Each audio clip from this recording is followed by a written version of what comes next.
나옴으로써 이게 그렇죠. 예. 얼마 안 되죠, 진짜 얼마 안 되죠. 제대로 된 거는 뭐 200년, 150년, 200년 한유리. 크게 만들 수 없죠. 기포 없이 깨끗하게 만들기 진짜 힘들다고. 만들 수가 없었죠. 처음 나왔을 때는 얼마나 비쌌겠어요. 그러니까 깨지기도 쉬운 아무나 하지도 못하는 거였고.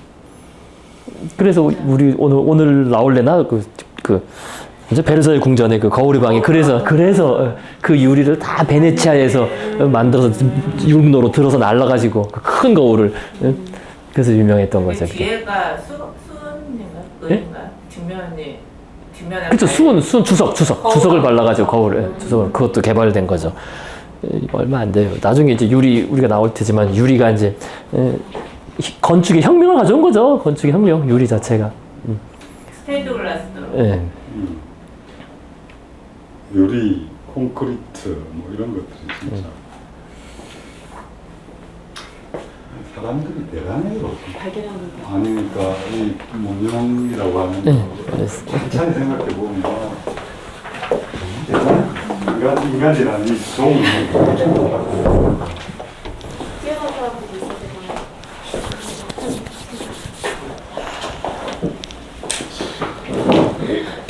너무 생각하면 진짜 우선의 성향 때문에 너무 오래 정체돼 있어. 그러니까 지금은 다른 세계관 비슷한 그 틀 안에 살고 있으니까 그렇게 느끼는 거예요. 그거밖에 못.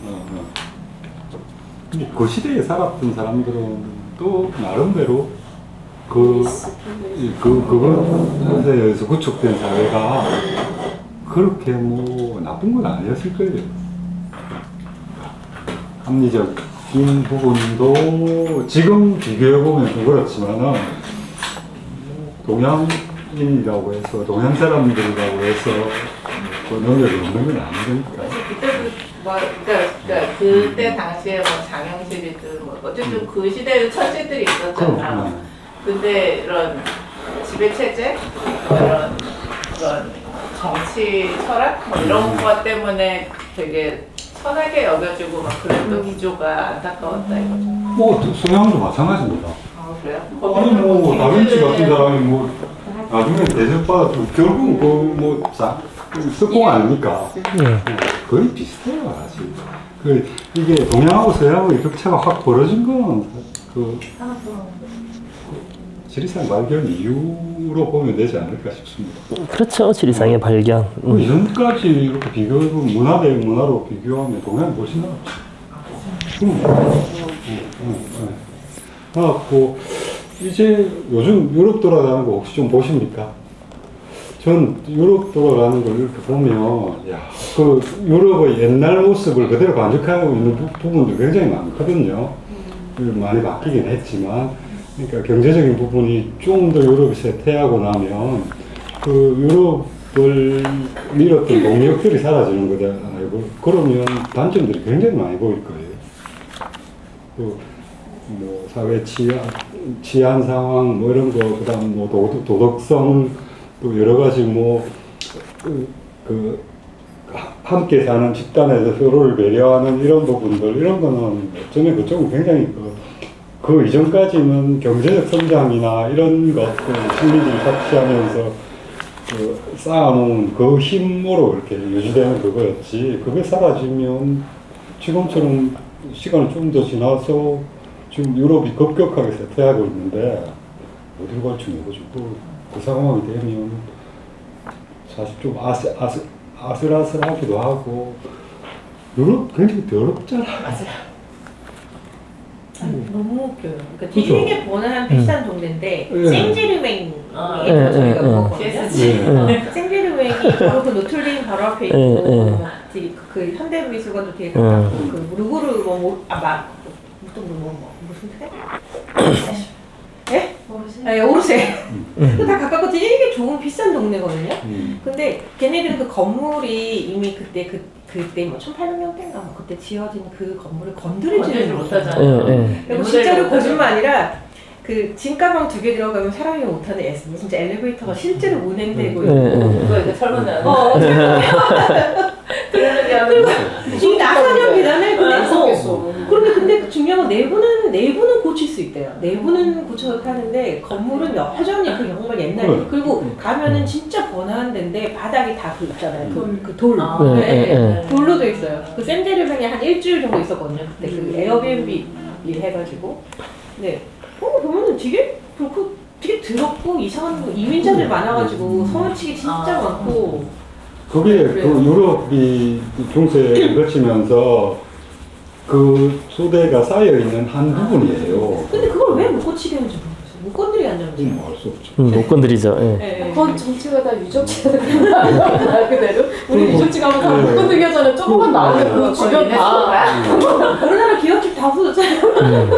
그 유럽 사람들 같은 경우에 뭐 전대가 되기 전에는 거의 목욕도 안 하고 살던 사람이잖아요. 맞아. 여기는 우리는 옛날부터 뭐 굉장히 문화가 이 목욕하는 걸 절교하게 몇 되고 감고. 그런데 그쪽은 그러니까 그거를 따지면 우리가 더 이리저리 했어. 따져보면 상상 말로만 들어도 상상 못하지. 어떻게 뭐. 그냥 뒷골에다 버리냐면서 영물을. 똥 맞아. 그래서 근데 그게 화장실이 아 지금 하면 상상이 안 가. 그 어떻게 당근에서 버리고. 버리고. 우리가 살았던 이 300년 정도의 시간들이 너무 서양의 그거에 이렇게 위주로 돌아가는 거 눌려 있어서 그래요. 순진이고 그 뭐 인류의 역사라고 생각을 하면 한 300년, 한 500년 정도 지나면 어떻게 바뀌어 있을지 몰라요. 근데 그 기본적인 사람과 사람 사이의 동력이나 이런 것들은 동양이 더 세요. 훨씬 더. 되게 웃긴 거는 그 유럽에서는 영국 무시하잖아요. 미개인들. 근데 또 미국 애들은 영국을 동경하고 영국 문화, 영국의 뿌리를 동경하는 거잖아요. 그런 것도 되게 아이러니한 일이죠. 사람이 한 1000년 정도만 살 수 있으면 재미있는 걸 훨씬 많이 볼 수 있을 텐데. 도깨비.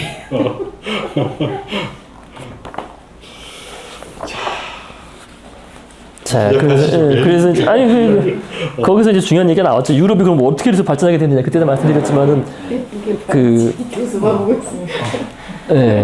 그게 또 저거구나. 가려서.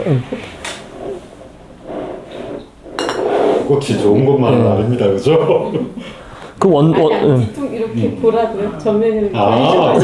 배 뒤통수가 뭐냐고. 그것을 보라고. 우리가 이제 미술사를 하고 있지만 바로 그 근본적인 이유가 나오죠, 사실은. 이게 라이벌리가 성립했기 때문에 고만고만한 애들이 이탈리아 내에서도 고만고만한 도시국가들이 경쟁을 하고, 우리가 더 잘났다, 네가 잘났다, 우리께 더 아름답다, 우리 더 크고 예쁘고, 또 마찬가지로 프랑스가 또 그렇게 하니까 또 유럽은 그런 나눠진 그 라이벌리가 있었기 때문에 유럽이 밖으로도 이제 밖에서 또 막 끌어와서 자기네들이 일종의 그거를 유지를 하고 하려다 보니까 성장을 한 거죠. 우리나라도 마찬가지로 가장 급격한 성장 시기가 북한과의 라이벌리가 딱 있을 때였어요, 사실은. 사실 그게 무너지고 나니까 라이벌이 되지 않으니까 이제는 없는 거죠. 근데 중국하고 라이벌이라 거기 너무나 크고. 그러네. 마찬가지로 중국도 그때도 말씀드린 것처럼 중국 자체도 저기 큰 문제가 되는 게 그 안에서 내부에 라이벌리가 없거든요. 오히려 라이벌리가 있을 때는 크게 발전한 것도 소니, 일본. 그렇죠. 우리는 이제 일본을 라이벌로 생겼어 그때. 그러니까 중국이나 북한과는 이 군사적인 대결하면서 그 경제적으로는 일본과의 라이벌리가 성립하는 바람에 이제 크게 발전한 거죠. 대만도 마찬가지고 사실은. 대만도 뭐 그거 아니면 설명할 수가 없죠. 대만 냉전 시대. 그렇죠. 그래서 초과 달성 가능한 거예요. 라이벌리가 되면은. 그러니까 그래서 아까 말씀드린 것처럼 동양 문화가 훨씬 더 풍요롭고 살만했고 풍족했는데 근데 그 초과 달성은 어려웠던 거죠. 초과 달성 라이벌리가 없을 때는. 평화롭게. 그러니까 그 유진에서 안정적으로 사는 종 이제 유럽은 그 초과적으로 이제 일들을 막 한 거 아니겠어요? 끊임없는 시장을 만들고 팔고. 여기는 생산자가 팔 데가 없어. 이 안에서 써버려야지. 그 안에서 좀 더 많이 가지는 놈, 적게 가지는 놈, 뭐 이렇게 나뉘는 거니까. 그러면 우리나라도 뭐 지금 뭐 경쟁이 심하다 어쩌다 하지만은 사실 경쟁이 제일 심했을 때가, 그죠? 대학 입시가 제일 경쟁이 심하고 학력고사 세대, 그때가 사실은 이 국가가 확 융성하게 커나가던 시기였죠, 사실은. 서로 경쟁해서 옆집에는 어디 갔대는데 하면은 뭐 이제. 그러면 먼저 부모가 말하기 전에 애가 먼저 열받거든. 그래서 나도 해야지. 나도 고시 합격해야 되겠다. 뭐 이런 식의 그 라이벌리가 있어요. 근데 이제는 그게 아니거든요. 라이벌리가 사라져버리는 바람에 동력을 잃게 되는 거죠. 유럽이 사실 그 라이벌리가 없어지는 바람에 이제 동력을, 그렇죠. 사라진 게 그래서 그게 이제 꺾어진 게. 이유로 묶어버리고도 그 역할, 그럴 수도 있겠습니다. 그다음에 동구권 무너진 것도 크고, 구소련이 무너진 것도 크고, 한편으로는. 근데 그나마 이제 생기를 얻는 게 그거거든요.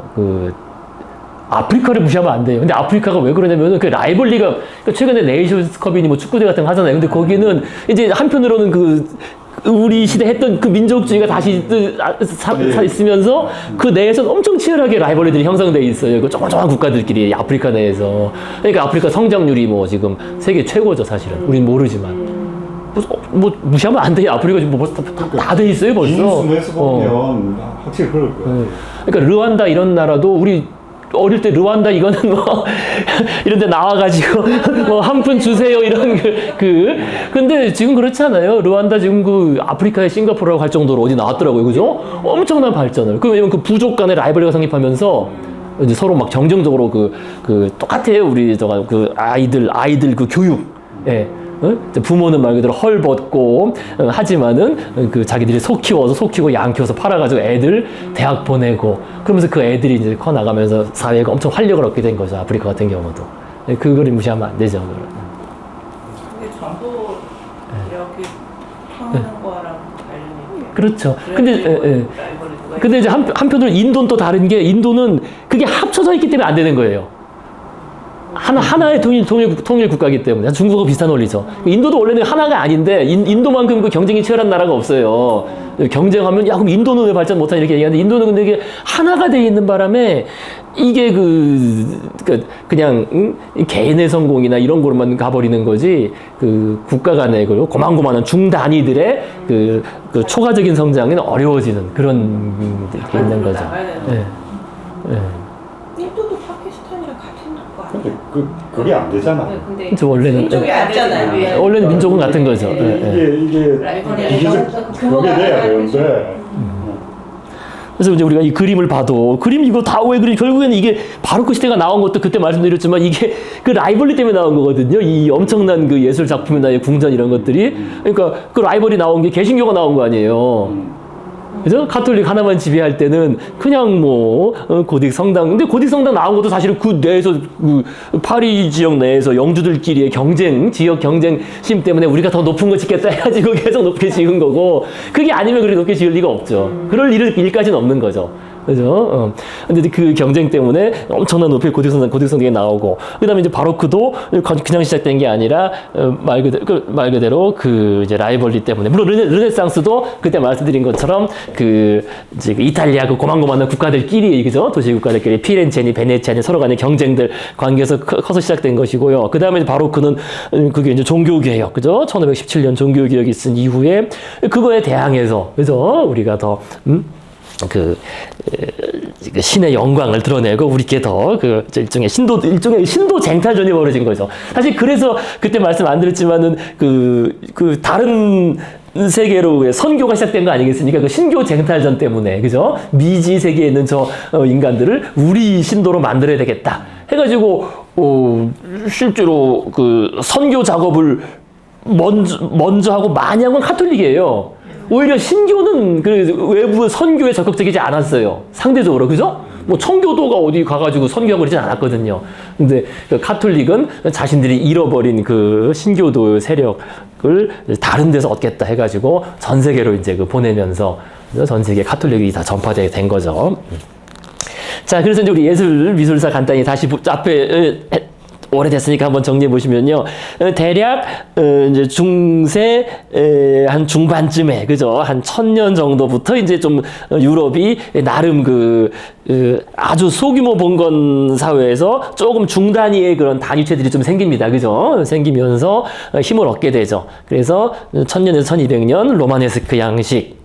그 다음에 요때는 이게 핵심적인 그게 뭐라 그랬습니까? 천년권. 사실 이것도 그래요. 천년권, 1200년 이것도 이게 커나가게 된 게 일종의 라이벌리가 성립한 거죠.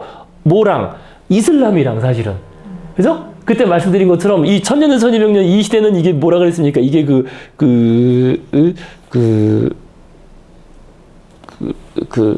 순례.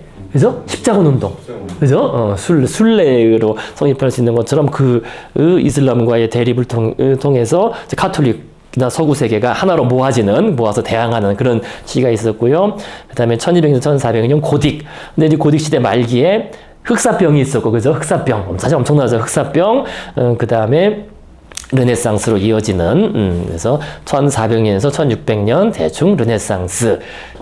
그래서 르네상스 후기에 있던 게 이제 마니에리즘이라고 했고요. 근데 이 르네상스 후기 말기에 엄청나게 이제 혼란한 시대가 왔다 그랬습니다.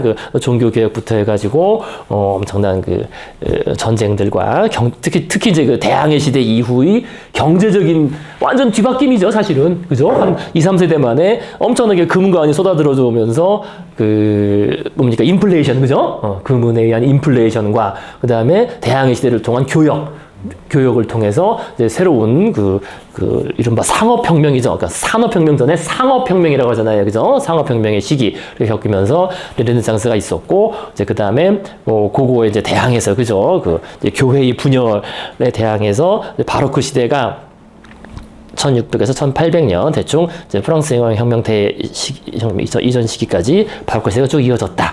지금 이제 저희가 그래서 바로크 시대를 하고 있는 겁니다. 바로크 시대를 쭉 하고 있고요. 그래서 바로크는 뭐 지난번에 말씀드렸지만은 뭐 이렇게 그죠? 종교 개혁 뭐 이런 식으로 카톨릭이 무너지면서 그거에 대한 반격으로 성립한 예술 형태라고 그렇게 보시면 되겠습니다. 그래서 요건 이제 앞에서 했던 얘기니까요. 쭉 넘어가시고요. 요건 다음 나올래나? 그래서 이런 식으로, 그죠? 그때 봤던 것처럼 엄청나게 장엄한, 그죠? 아주 신도들을 압도하는 그런 장엄한 그런 예술을. 자, 그래서 우리 쭉 하신 대로 가시겠습니다. 그래서 112페이지 보시면요. 112페이지 한 쭉 넘겨가기 위해서요. 넘겨서 가기 위해서요. 그러니까 바로크 시대 내부에서도 상당히 큰 변화가 있어요. 사실 그게 어떻게 보면은 서양사와 아까 말씀드린 동양사의 분기점이 되는 그 시기예요. 그때 힘이 축적된 결과 그 이후에 이제 1700년대 이후, 18, 19세기 이후에 서양이 전 세계를 지배하게 된 거죠. 그래서 112페이지 바로크 시대, 그죠? 화려한 시대라고 하는, 그래서 아주 화려한 그러한 시대 중에 반종교 개혁으로 시작되었다. 그래서 좀 넘어가서 보시면요, 우리가 좀 봤던 거 복습하면서 보시는 겁니다. 그래서 이제 나라별로 여기서 이 책에서 정리했어요. 그래서 이탈리아 바로크, 이탈리아 바로크의 이제 카라바조, 그죠? 아주 명암법을 사용한 이런 그림들, 그죠? 그다음에 또 넘어가셔서 116페이지, 117페이지 베르니니, 미켈란젤로를 잇는 그 다음의 위대한 조각가.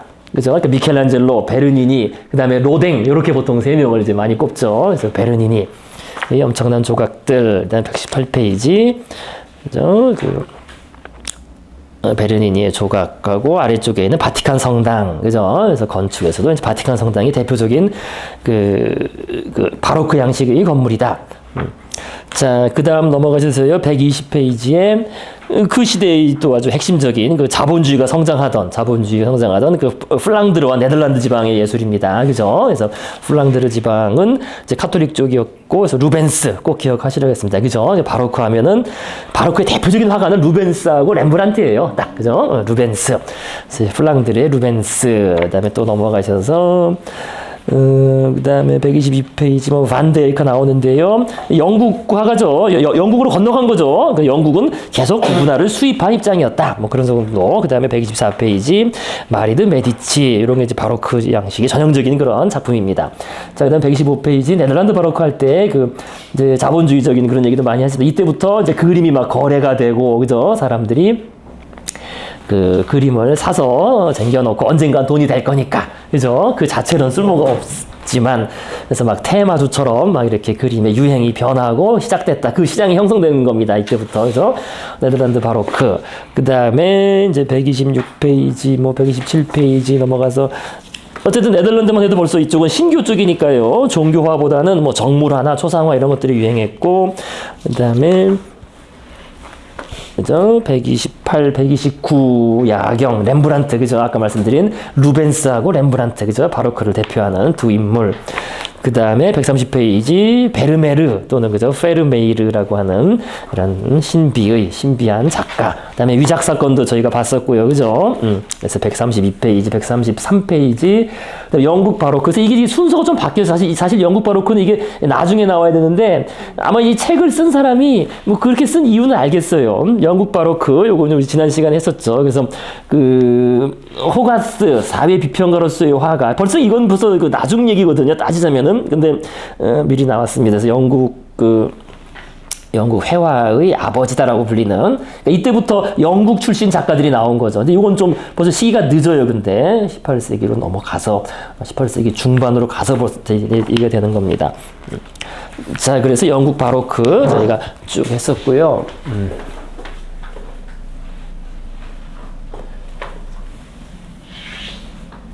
영국 바로크에서 마지막 하나 안 한 게 이제 그 저거거든요.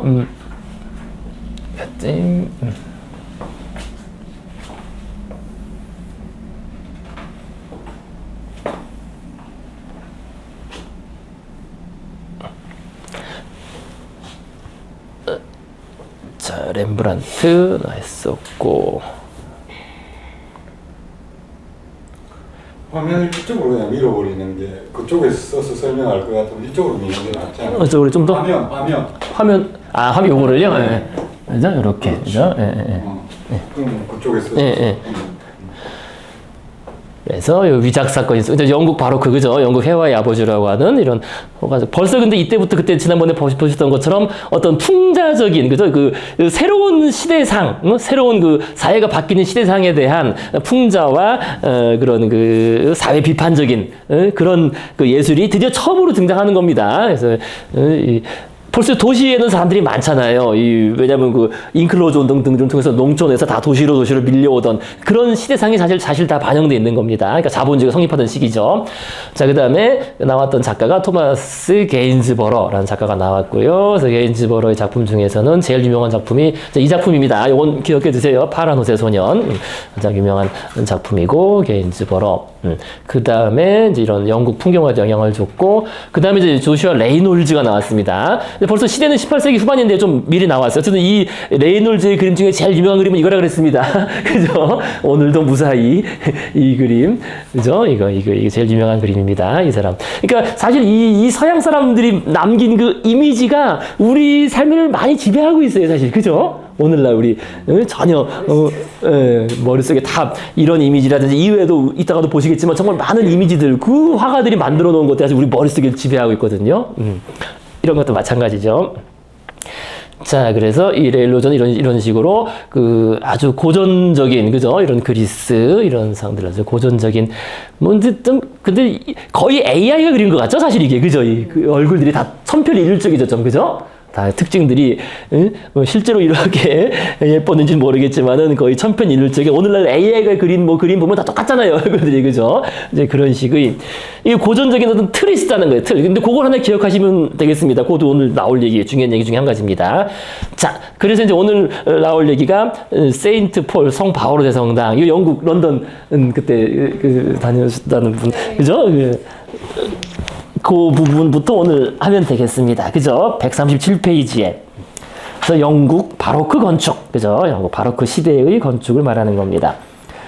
그래서 영국 바로크 건축. 영국의 세인트 폴 대성당. 폴이 이제 바오로죠. 바오로. 그죠? 바오로. 영국의 크리스토퍼 랜경이 설계한 세인트 폴 대성당은 바로크 건축을 대표하는 그런 작품이다. 사실 런던의 대화재로 인해 이 대화재가 이게 몇 년이냐면은 1666년이에요. 666. 666 하면 왜 뭐 악마의 숫자다. 이래서 1666년 대화제 외우기 쉽죠. 666. 이 대화제로 인해 13,000여 가구와 87개의 교회가 다 이제 불탔겠죠. 동네마다 있는 교회가 다 불타서 뭐 실제로 죽은 사람은 많지 않지만 어쨌든 엄청난 그 도심 한가운데서 발생하는 것이기 때문에 커다란 피해를 봤다고 합니다. 한 런던 전체로 따지면 한 5분의 1 정도가 불탔다 그러고요. 실제로 엄청난 일이었습니다. 그런데 이때 이제 재앙이 겹쳤던 게 1665년 바로 1년 전에 런던에 흑사병이 돌아요. 흑사병. 흑사병이 사실 끈질기죠. 이게 벌써 흑사병 나온 게 시작된 게 1350년인데 300년 뒤에도 이렇게 흑사병이 대유행을 한 거예요. 그래서 이 당시에도 흑사병으로 8만 명이 죽었대요. 그리고 뭐 이거는 이 런던 흑사병이 이제 다 퍼져나가면서 왜 그때 뉴턴도 옥스퍼드에 있다가 이제 그 뭡니까? 이제 흑사병 때문에 다 집으로 가라 해가지고 학교 휴교해가지고 집에 가가지고 이제 본 게 사과 떨어진 거거든요. 그러니까 흑사병하고 연관돼 있는 거죠. 자, 그래서 흑사병이 1665년 1년 전에 흑사병이 크게 돌아서 흑사병이 크게 돌아서 어떻게 없어졌냐고 궁금해. 백신이 발견된 건지 뭐 어떻게 해서 그게 그러니까 이제 인간들이 이제 적응을 했고 그다음에 이 경우에는 이 대화제가 큰 오히려 흑사병을 다 쥐하고 벼룩들을 다 잡아 불태워가지고 그게 썰이 절반은 맞다고 생각해요 사람들이. 완전히 그런지는 모르지만 근데 어느 순간 없어졌잖아요. 그죠, 없어졌죠. 그런 것도 아니고 그러니까 예. 치료제가 생긴 것도 아닌데 어떻게 없어졌나 궁금해서. 또 죽은 사람들이 다 죽었고 그다음에 아무래도 위생도 증가했고 사람들이 이제 불태우고 뭐 이런 거 만지지 않고 뭐 흑사병 발생했을 때는 바로 이제 조치를 했겠잖아요. 예전에는 그전에 몰랐으니까 모를 때는 그냥 그 걸린 사람 앞에서 기도하고 이랬는데 다 죽었는데 이제는 그죠 뭐 어떤 집에서 흑사병이 발병했다 그러면 그 집을 뭐 다 불태운다든지 뭐 이런 식으로 많이 했으니까요. 요즘도 몽골이나 저쪽에서는 가끔씩 아직도 흑사병은 남아 있어요. 네, 아직도 있습니다. 인체도 걸리면 죽어요. 빨리 안 하면 죽죠. 예. 초동 며칠을 빨리 하면 그런 대로 치료가 되는 거예요. 그러니까 흑사병이 원래 몽골 쪽에서 왔다 그래요. 원래 기원 유래가. 그래서 어쨌든 이게 이제 이 런던 영국에서는 마지막 흑사병 대유행이었습니다. 하지만 그래도 끈질겼죠. 300년이니까요. 그러니까 300년 동안 그 사람들은 사실 공포에 사는 거 아니에요. 한번 돌았다 그러면은 뭐 인구의 뭐 10% 뭐 죽어 나가니까. 자, 그런데 어쨌든 이게 불이 나는 바람에 쥐하고 벼룩들 이런 것들이 다 불태워져 죽고 하는 바람에 흑사병도 급속히 사그라들었다라는 썰이 있습니다. 그리고 한동안 이 지구 전체를 DDT로 그렇죠. DDT로 살균을 했죠. 살균. 자, 그래서요, 이 렌, 크리스토퍼 렌이 아직도 유명한 사람입니다. 렌경이 설계한 50여 개의 바로크식 석조 성당은 빛을 보지 못했을 것이다. 그래서 이렇게 이제 불탄 다음에 그 당시 찰스 2세가 이제 도시를 새로 지어야 되니까. 근데 도시 지을 때마다 그 교회를 하나씩 지어야죠. 그죠? 구역마다. 그죠? 교회를 지으니까 교회를 이제 새로 다 설계했는데 그 렌이 설계를 해서 그 교회들 조그만 교회들을 다 지었다는 겁니다. 세인트 폴 성당 앞에 엄마랑 세인트 폴. 되게 엄청난 기둥이 있죠. 그죠? 그리스식 기둥. 그죠? 그 그리스식 기둥이에요. 그죠? 엄청 커요. 진짜 엄청 크죠. 이게. 여기 그림만 봐도 뭐 사람이 거의 개미만 한데 그죠? 엄청 웅장하겠어. 이게 안 잡혀요. 사진을 안 봐는 그 유행 그죠, 안 잡히죠. 찍으려고 해도 아무나 멀리 가도 안 잡혀서 이거 1층만 사진 1층만 찍은 거 그래서 그러니까 높이가 111m니까 안 잡혀요. 높이가 뭐, 높이가 저렇게 111m면 좀 계단도 어마어마. 엄청 높아요. 어머니 안 보이지. 그렇지. 다 건강에 다. 안만 해봐도 안 돼서 이게 최선이었어.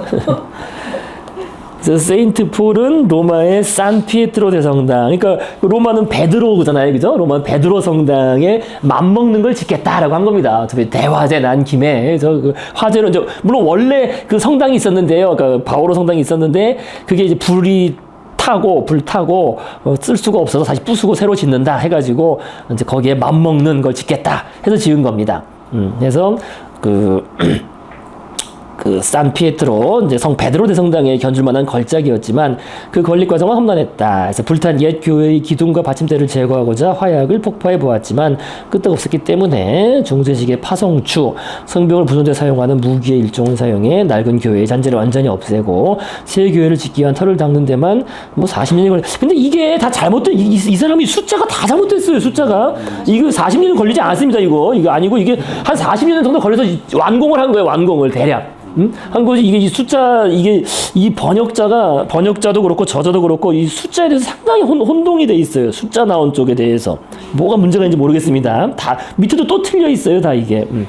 그래서 렌은 아주 과학사에도 꼭 나와요. 렌은 과학사에도. 그래서 렌의 그 설계한 모습대로 사실 현재 런던이 그 형성되어 있는 겁니다. 런던 중심가가 렌이 다시 그렇게 지은 대로 그게 그대로 지금 이어지고 있는 겁니다.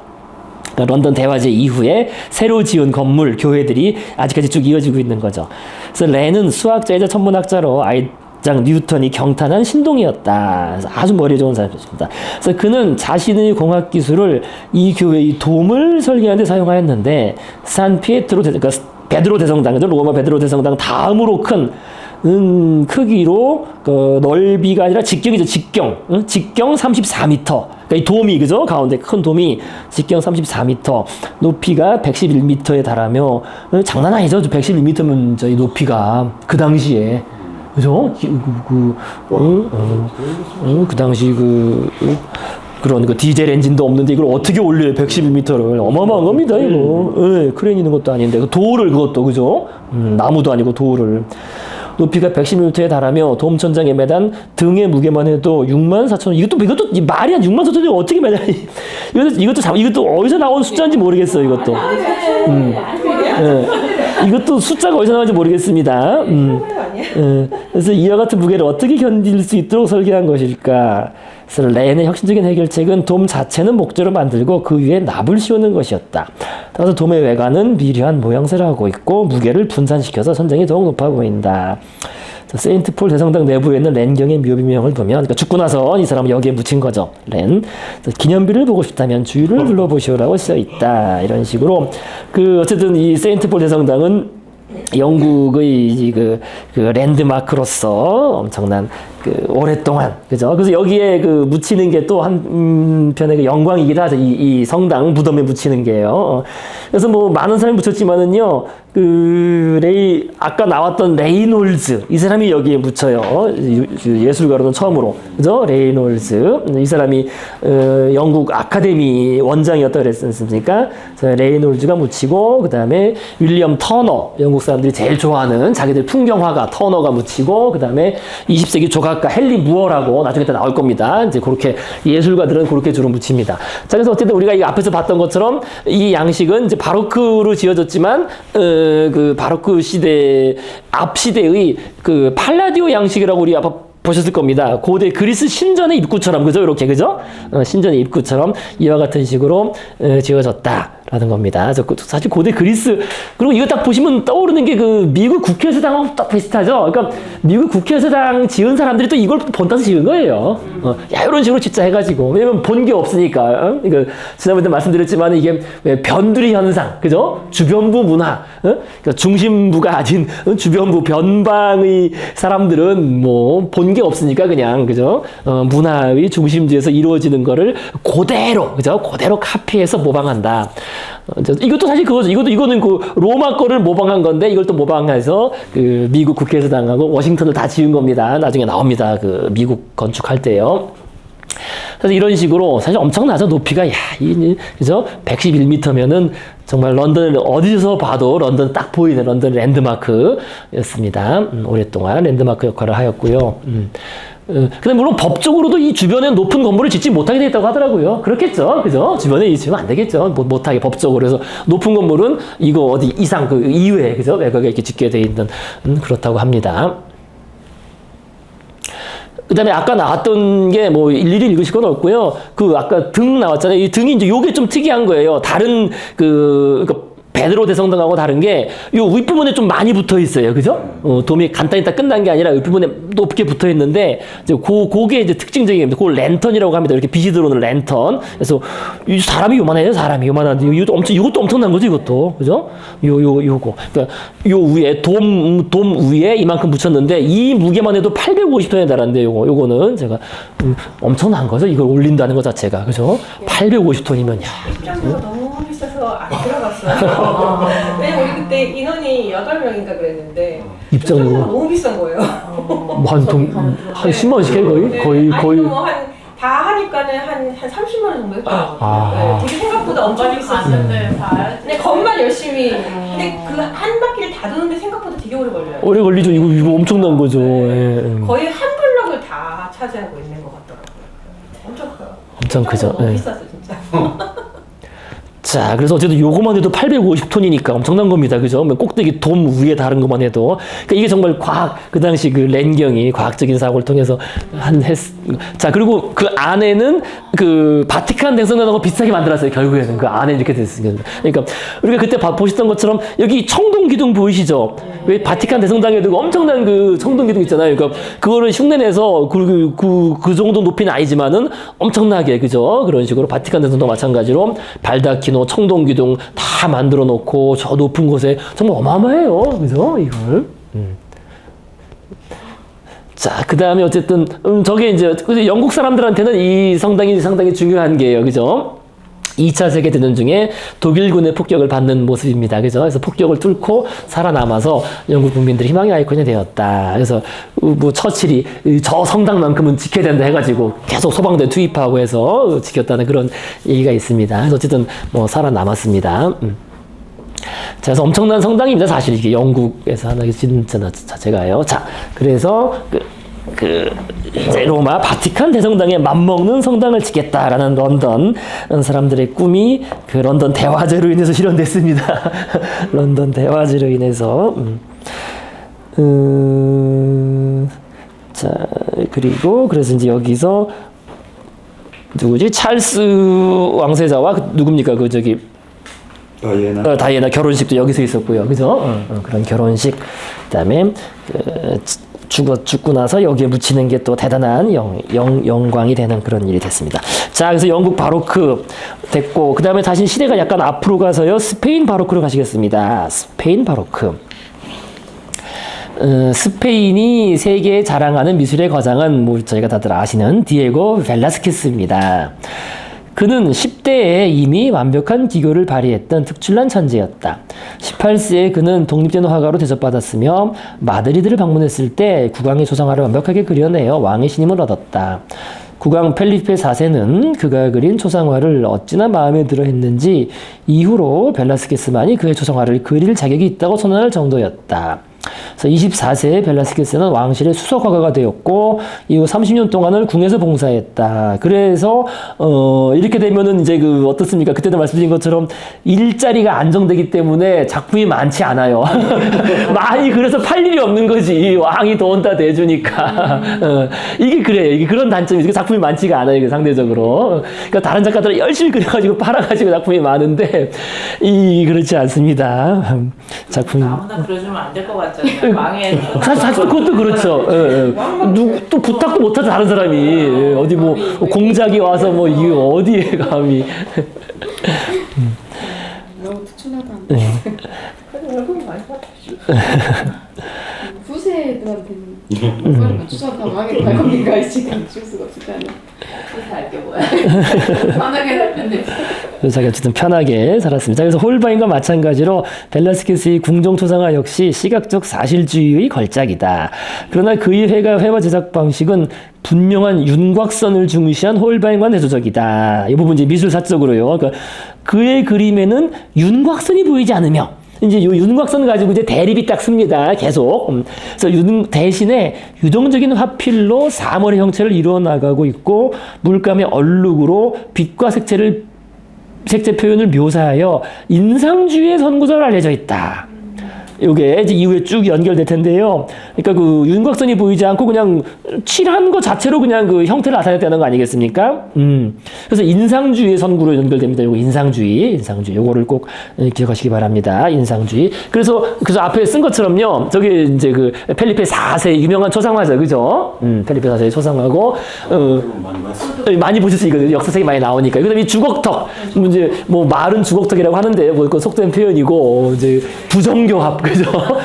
이 부정교합으로 정말 고생했을 거예요. 이 정도면 이게 안 맞아가지고. 항상 발음이 세고 이랬다는 겁니다. 그래서 먹는 것도 어려웠고. 그래서 그 합스부르크 왕가의 그 특징이죠. 그죠? 그 은행에서 근친, 결혼들을 많이 했기 때문에 이럴 일이 발생할 수밖에 없어요. 그래서 이 주걱턱이 잘 나타나 있는.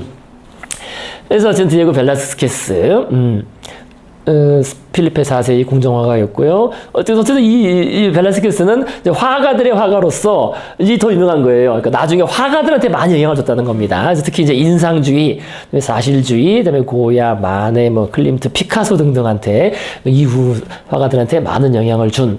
특히 뭐 고야나 피카소는 다 이제 스페인 화가들이니까요. 스페인 화가 그 전통에서 꼭 나오는 그런 사람이겠습니다. 그래서 화가들의 화가다. 이제 이런 명칭이 있습니다. 작품 수는 많지 않고요. 자, 그래서 뭐 이렇게 궁전, 그죠? 자신의 공주, 그죠? 필리페 공주를 그린 거죠. 마리아 테레사 공주의 13세 때 모습인데요. 13세라고요? 13세의 모습입니다. 자, 그래서 어쨌든 왜냐면 루이 14세의 왕비입니다. 루이 14세의 왕비, 왕비가 돼서 그래 놨습니다. 근데 어쨌든 이런 옷을 이렇게 멋진 옷을 입고 갔더니 프랑스에서는 이미 유행이 지났어 해가지고 프랑스 귀족들이 이 옷 입고 사실 스페인을 또 이제 일종의 그 시골이죠. 스페인은 프랑스에 비해서는 또 그래서 그 당시에 그렇게 취급을 했던 거예요. 그 왕가 서열로는 스페인이 높은데, 그죠? 그 합스부르크 왕가의 서열상으로 스페인이 높은데, 이 문화적으로는 이게 완전히 스페인은 사실 좀 그 산악 지역이고요. 그렇잖아요. 그죠? 풍요롭지 못한 이제 상대적으로 그래서 프랑스 귀족들이 아주 웃음을 샀다고 합니다. 자, 그래서 그 마리아 테레사 주가 있고, 그 다음에 이 사람 또 유명한 작품 중에 한 가지가 이겁니다. 브레다의 항복이라 그래가지고요. 네덜란드 독립전쟁이 이때 있었죠. 그래서 사실 스페인이 거거에 진을 빠지면서 결국 스페인이 점점 힘을 잃어가게 되죠. 그래서 전쟁을 그렇게 많이 했습니다. 그죠? 자신들의 지배력을 유지하기 위해서 전쟁을 많이 했는데, 네덜란드 독립전쟁이 한 80년 정도 있었죠. 엄청 긴 전쟁이, 긴 기간 동안 있었는데, 그 중에 이제 처음에 자기들이 승리한 거죠. 스페인 군대에게 네덜란드, 브레다라는 도시가 그래서 이렇게 항복하는 장면인데, 아주 미화해서 그렸어요. 그죠? 아주 이쪽에 스페인 장군 아니겠습니까? 그러니까 다 아주 받아들여주는, 그죠? 그러니까 니들, 다른 데들도 반항하지 말고 우리 말 잘 들어라. 이런 식으로 아주, 이 표정이 아주 인자하면서도, 그죠? 항복한 사람들을 받아들여주는 그런 그림으로서 아주 인상적인 이런 표정으로 유명한 그런 그림입니다. 자, 그래서 이 그림이 유명하고요. 물론 뭐, 가장 유명한 그림은 그 왼쪽에 있는 그 교황 이노켄티우스 10세라는 그림하고 오른쪽에 있는 그 시녀들이라는 이 그림은 다들 아시죠? 그죠? 이 그림 제일 유명합니다. 물론 저 그림도 유명합니다. 자, 그래서요, 이제 계속 읽으시겠습니다. 그래서 벨라스케스는 인상주의 선구자다. 그거 하나 기억하시고요. 벨라스케스의 단순하고도 실제적인 표현은 다른 바로크 화가들과 차별되었다. 그래서 그는 모든 것을 자연 속에서 구하라라는 스승의 가르침을 결코 잊지 않았다. 물론 뭐 그 스승은 스페인 사람인데 뭐 따로 얘기 안 하겠고요. 그래서 골동품적인 화풍이나 우화적인 상징을 남발하는 바로크의 과장된 스타일에 압도당하지 않고 자신의 눈에 보이는 바 그대로의 세계를 묘사하는 데 충실했다. 벨라스케스의 초기 작품을 보면 성자나 신화 속의 인물들조차 범속한 인간같이 묘사된 것을 발견할 수 있다. 그래서 왕을 그리든 궁전의 난쟁이 광대를 그리든 벨라스케스는 모든 세상들의 존엄성을 부여해 사실적으로 묘사했다. 그는 종래의 딱딱하고 관습적인 궁전 조상화를 보다 인간적으로 보이게 했는데 모델들은 번잡한 장신구를 걸치지 않고 자연스러운 포즈를 취하고 있다. 능란한 기교를 구사할 수 있음에도 불구하고 그는 허식적인 이상화 대신 사실주의적 표현법을 선택했다. 루벤스의 권유로 고대와 르네상스 대가들의 작품을 공부하러 로마에 간 벨라스케스는 그곳에서 자신의 최고 걸작 초상화인 교황 이노켄티우스 10세를 그렸다. 초상화 속 인물의 날카로운 눈매가 너무도 사실적이어서 이를 본 교황이 너무도 심을 갖다 말했다고 한다. 그죠? 왼쪽 그림 정말 대단한 그죠? 인상 표정이 아주 그 미술사의 길이 남을 명작이긴 명작입니다. 그죠? 그런 뭐 손가락이라든지 이런 걸 봐도 그렇고요. 정말 대단합니다. 그죠? 그래서 교황 이노켄티우스 10세. 부분 거의 사진 같다. 네, 진짜 대단하죠. 이렇게 그린 거 자체가요. 그죠? 예. 그죠? 손도 그렇고요. 아주 그죠? 얼굴 표정도 그렇고 뭐 대단합니다. 얘도 윤곽선이 없는 거예요?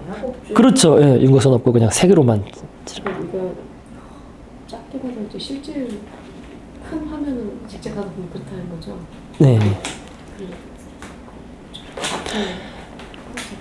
아니, 옷은 윤곽선이 없어 보이는데 얼굴이랑 선 같은데 어떻게 이렇게 그러면 가까이서 보면 거칠다라는 거예요? 이 사람? 그렇죠. 예. 그래서 계속 마지막 문단 그렇게 되어 있습니다. 그래서 벨라스케스는 사실주의 대가로 칭송받고 있지만 이와 같은 효과는 자유롭고 거친 화풀로 이뤄내고 있다. 그죠? 아주. 그래서 이것은 가까이서 보면 얼룩진 물감 범벅으로 보여서 동시대의 스페인 문호인 안토니오 팔로미노는 이를 가까이서 보는 사람은 무엇인지 알아볼 수 없을 것이다. 그러나 약간 거리를 두고 보면 기적처럼 형체가 나타난다고 쓰고 있다.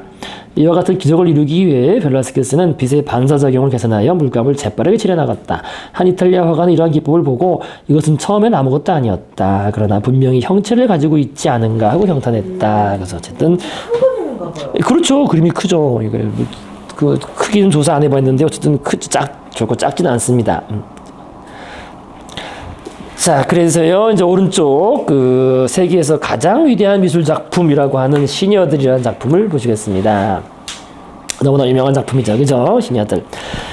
1985년은 예술가 비평가들 사이에서 벨라스케스의 시녀들이 물론 뭐 제목이 원래 있는 건 아닙니다. 나중에 사람들이 붙인 거예요, 그냥. 시녀들이라는 제목을 벨라스케스가 붙인 건 아닙니다. 제목은 원래 없습니다. 가장 위대한 미술 작품으로 뽑혔다. 피카소는 44번이나 거듭 모방작을 발표해 이 작품에 대한 경의를 표했다. 벨라스케스는 레오나르도의 격언인 거울은 우리의 스승이다 라는 말을 본받아 캔버스 위에 자신이 보는 바를 되도록이면 정확하게 그리려 했었음이 분명하다. 이 작품은 5살 박의 공주 마가리타 또는 마르가리타, 그래서 공주가 있죠, 그죠? 가운데 딱 공주가 있고, 공주가 2명의 시녀들과 난장이들, 그때 말씀드렸죠, 난장이들, 그죠? 오른쪽에 그 2명이 난장이에요. 그 작은 맨 오른쪽에, 그죠? 그 남자와 그 머리 큰 그 여성이 둘이 난장입니다. 그러니까 이게 왜 그때도 말씀드렸지만은, 그죠? 이 당시 유럽에서는 이렇게 궁중에서는 항상 궁중에 난장이들이 있었어요. 왜 그랬는지 진짜 그 문화 한번 찾아봐야 되는데, 문화사적으로 난장이들이 그때 영국에서도 나왔었죠. 우리가 왜 영국 그 조상할 때도 난장이들이 초창기 영화나 이런 데도 나옵니다. 자, 그래서요 이제 다시 이제 위로 올라가서요. 2명의 시녀들과 난쟁이들의 시중을 받고 있는 모습을 중심으로 여러 다른 인물들을 그린 그룹 초상화이다. 이들은 아마도 가운데 거울에 비친 왕과 왕비의 모습을 그리고 있는 화가, 화면에 왼편 캔버스 앞에서 붓과 팔레트를 두고 있는 인물. 이게 이제 벨라스케스 자화상입니다. 자화상. 자신의 얼굴이에요. 그죠? 그러니까 저 뒤에 거울 있잖아요. 그죠? 거울에 지금 왕, 그죠? 펠리페 4세하고 그 왕비, 이제 펠리페, 이 둘째 왕비인데요. 그러니까 첫 번째 왕비 빨리 죽는 바람에 둘째 왕비가, 그러니까 지금 이 벨라스케스는 이 왕과 왕비의 초상화를 그리고 있는 거죠. 그죠? 그리고 있는 거고, 그러니까 지금 애가 이제 큰 딸이거든요. 이제 둘째 왕비의 큰 딸인데 이 애가 마가리트 공주가 엄마 뭐해 해가지고 막 쫓아온 거지. 그러니까 막 시녀들이 막 쫓아오고, 엄마 아빠 지금 그림 그리고 있어. 뭐 이렇게 된 겁니다 지금. 그죠? 뭐 그런 장면이에요.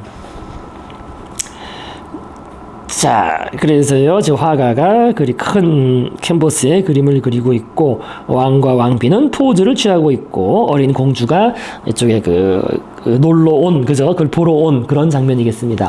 자, 다시 위로 올라가서 가지고요. 그래서 그 화가의 화실을 찾아온 방문객 듯한데, 비평가들은 이러한 그림 속 이미지의 이중성에 주목했다. 시녀들은 소묘와 구성에 대한 벨라스케스의 지속적인 관심을 잘 나타내주고 있다. 인물들은 자유분방하게 그룹 짓고 있는 듯 보이지만 중복되는 일련의 삼각형 구도로 세밀한 균형을 이루고 있다. 그래서 화가는 아랫부분만을 초상화하려 하고 위의 절반은 빛과 그림자로 채움으로써 보는 이가 실제 공간 속에 있는 듯한 착각이 들게 한다. 그러니까 이게 진짜 큰 그림을 보면은 이게 그죠? 내가 이 방에 있는 것처럼 느껴진다는 거예요. 그래서 안정적인 수직과 수평선은 관객의 눈을 방 안으로 끌어들인다. 1650년에 한 미술 감식가는 수많은 미술 작품 속에서 이 그림만이 진짜 같다고 말했다고 한다. 자, 이런 식으로요. 아래쪽은 뭐 따로 읽지는 않겠고요. 어쨌든 정말 유명한 그림입니다. 그죠? 벨라스케스의 시네들이라는 그림. 그래서 이 공주가 지금 어린 공주가 이렇게 엄마 뭐해 해서 놀러 온 건데, 근데 이 그림이 이제 앞에 아까 말씀드린 것처럼 그림을 좀 보시겠습니다. 여러 모방작. 자, 먼저 벨라스케스 이제 이 사람이 딱 그 똑같은 그 자화상 그죠? 거기 있는 그림 그리고 있는 사람하고 그죠? 이 사람이고 자기가 그린 자화상 왼쪽에 있는 게 벨라스케스 자신의 자화상입니다. 자화상이고요. 이제 그래서 벨라스케스는 이제 다른 화가들과 교류하지 않고 뭐 집단적으로 작업하지 않았어요. 그것도 아까 말씀드린 것처럼 왕의 초상화만 자기만 그리면 되는 거니까. 그 루벤스처럼 어떤 집단적으로 계속 작품을 생산할 필요가 없었던 거죠. 그죠? 그래서 딱 조수 한 명, 그죠? 조수가 노예인데요. 무어인 노예. 무어는 왜 네덜란드가 아니라 스페인 지역에 있던 옛날 예전에 스페인 지역이 이슬람 세력이 있잖아요. 이슬람. 그죠? 이슬람. 아프리카 출신 사람들이 결국 건너왔겠죠. 이슬람의 정복 당했을 때는. 그래서 그 혼혈들, 그래서 북아프리카 쪽 사람들입니다. 그래서 노예인 후안데 파레아라고, 이 사람도 나름 유명한 사람입니다. 그래서 파레아라는 이 노예, 딱 이 사람만 데리고 작업을 했다고 합니다. 그래서 이 파레아, 이 자신의 그 노예도 매우 재능이 있었지만, 벨라스케스는 그가 그림을 그리지 못하게 되는 겁니다. 하지만 그는 이제 나중에 말년에 이제 파레아를 노예에서 해방시켜 주었고, 이제 독립된 화가로 살아갑니다. 그래서 이 초상화도 대단한 초상화로 아주 인정받고 있어요. 이것도 그죠? 정말 진짜처럼 그죠? 수염이니 뭐니 그죠? 그래서 이걸 그렸을 때 사람들이 또 깜짝 놀랐다고 합니다. 이거는 대중들이 본 거예요. 대중들이 볼 수 있는 초상화가 된 거니까 아주 깜짝 놀란 거죠. 정말 대단해요, 그죠? 이런 빛이나 손 이런 표현한 게 정말. 자, 그다음 이제 시녀들이라는 그림. 근데 이 그림이 원작 그대로 남아 있는 게 아니에요. 그때 야경이라는 그림처럼. 그래서 원작 그대로 남아있는 게 아니라 양쪽이 잘려나간 거예요. 그죠? 딱 보면은 아시겠죠? 그죠? 이 사람을 다 안 그릴 이유가 없는데 다 그려진 건데 이게 잘린 거죠. 지금. 그죠? 좀 잘렸고 또 마찬가지로 이 캔버스도 이것도 이쪽도 더 있었던 거죠. 잘려나간 거죠. 좌우가 잘려나간 겁니다. 이제 그림을 옮기면서 맞춰 이렇게 걸다가 좌우가 잘려나간 그런 그림입니다. 그러니까 원작 그대로가 아니고요. 또 마찬가지로 이제 화재로 궁전에 화재가 나가지고 불탄 건 아닌데 열기 때문에 물감이 좀 손상을 받겠죠. 그죠? 그래서 화재로 인해서 색채가 손상되어 마가레트 공주 뺨 부분 요런 데가 좀 복구되기도 했다고 합니다. 자, 그래서 아까도 나왔던 것처럼 후대의 작가들에 의해서 매우 많은 모방 작품들이 만들어졌습니다. 그래서 아까 나왔던 대로 피카소가 44개를 만들었던 이 피카소의 제일 유명한 여러 모작 중에 제일 유명한 시녀들입니다. 피카소의 시녀들. 그래서 이렇게 밑에 개 밟고 있고 이게 개인지 여우인지 그죠? 이게 밟고 있고 이거 애들이 그린 것처럼 그죠? 애들 그린 것 같지 않아요? 어린 애들이 그린 것처럼 개 밟고 있고 이거 난쟁이 공주 저 뒤에 인물이 있고 그죠? 그다음에 여기 화가, 화가를 그래서 제일 중요하게, 화가가 제일 중요한 인물이니까 화가를 가장 입체파적인 그런 식으로 그렸죠, 그죠? 가장 중요한 인물인 화가를 이렇게 그렸습니다. 어쨌든 피카소의 모작 중에서 게르니카랑 비슷하죠, 이게 그죠? 기법이 그죠? 피카소 게르니카 있어요, 게르니카 그죠? 게르니카랑 동일한 기법의 그런 그림으로서 가장 유명한 그 모작 중에서 가장 유명한 모작입니다. 그래서 이게 개인지 여운지 참 그런데 어쨌든 그렇고요. 이거 말고도 많습니다. 피카소가 남긴 모작들이 정말 많습니다. 그래서 이런 식으로 이건 진짜 여우 같은데 그래서 밟고 있고 이렇게 그래서 이렇게 그리기도 하고 또 이렇게 그리기 이것도 꼭 개 쥐 같기도 하고 꼭 그려놨어요 개를. 그다음에 특히 저 뒤에 인물이 중요해요, 의외로. 그죠? 저 뒤에 인물이. 예. 해설인데요. 그것만 생각해요. 그러니까 걔하고 저 뒤에 있는 인물. 이 인물이 안으로 들어오고 있네요. 좀 다르죠, 그죠? 자, 발로 밟고. 이렇게, 그죠? 그래서, 각각이 어떤 그 입체파적인 그런 기법으로, 어쨌든 이런 작품을 많이 남겼고요. 자, 그 다음에 이제 마르가리타 공주 따로 그린 게 이거예요. 애들 만화처럼. 참, 좀 웃깁니다. 웃기기도 한데, 어쨌든 뭐, 피카소가 그린 마르가리타 공주. 어렸으니까. 그래서 애들이 그랬으면 이건 뭐해? 너 그림 공부 더 해야 되겠다. 애들한테 그럴 텐데, 피카소가 그랬기 때문에 엄청 비싸게 팔리겠죠.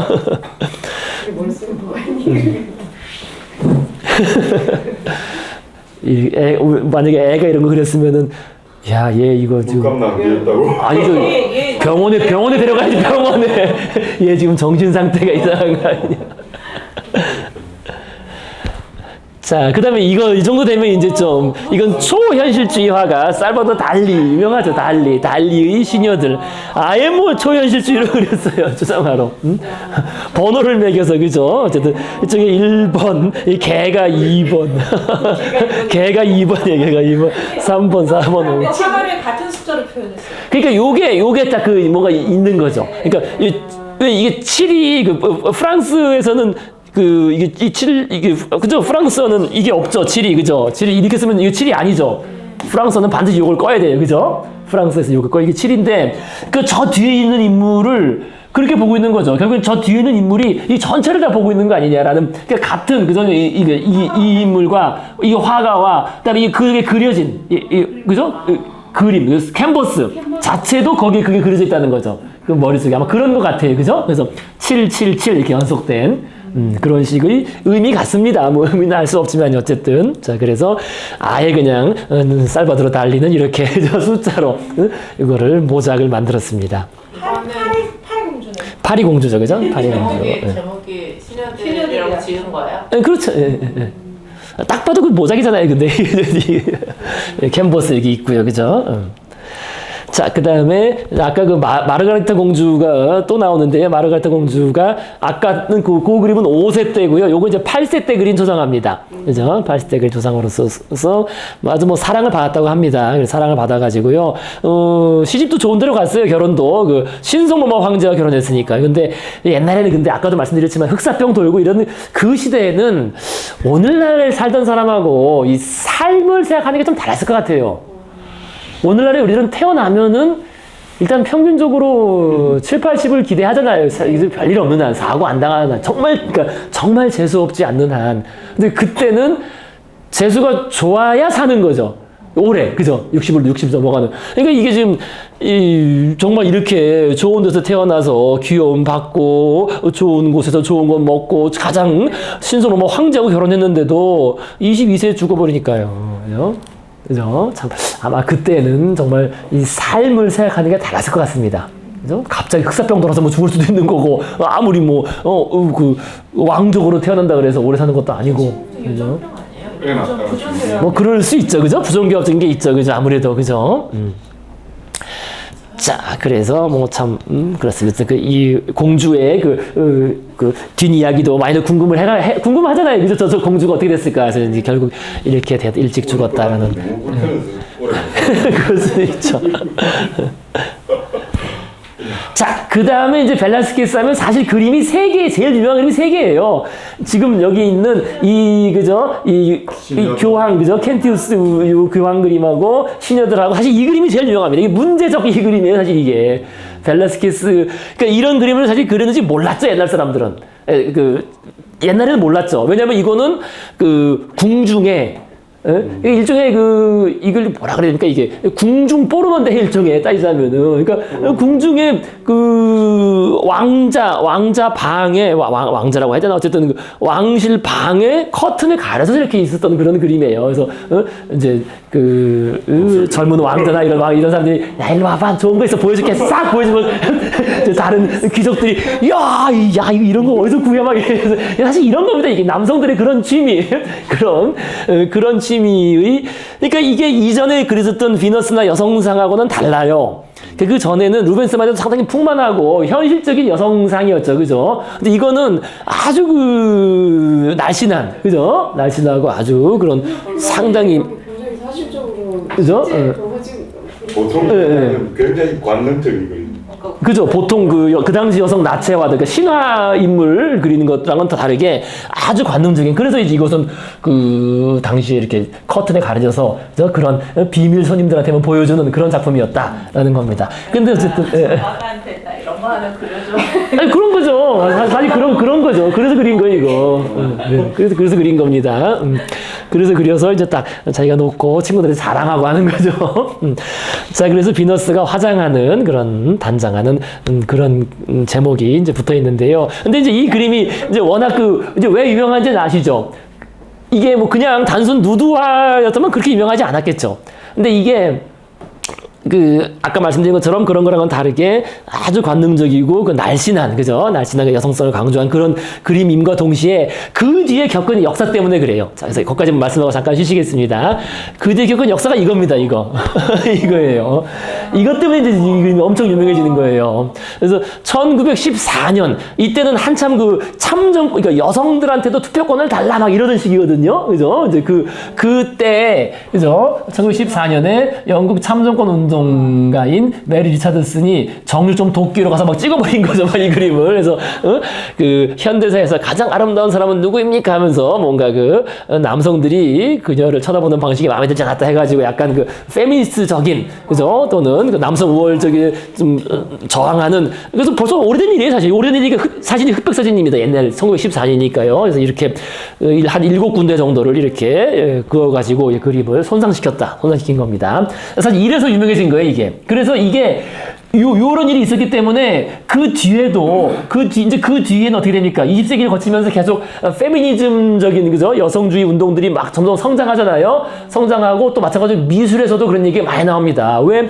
미술가는 그러니까 위대한 작곡가나 미술가는 왜 주로 남성밖에 없느냐? 그러면서 여성 이제 작가들이 오늘날 훨씬 더 많고 많은 데서 그런 거 얘기를 할 때 항상 언급되는 그림이 됐습니다. 이 사건 때문에. 그래서 맨날 이런 그림을 그리는 그런 남성적인 그런 시각에서 벗어나야 된다 할 때 항상 이름이 언급됩니다. 이 사건 때문에요. 자, 그래서 이렇게 도끼로 공격당하는 그런 사건, 그다음에 페미니스트들이 미술사나 예술에서의 양성 차별에 대해서 언급할 때 많이 언급되는 그런 그림 중에 하나입니다. 이 그림.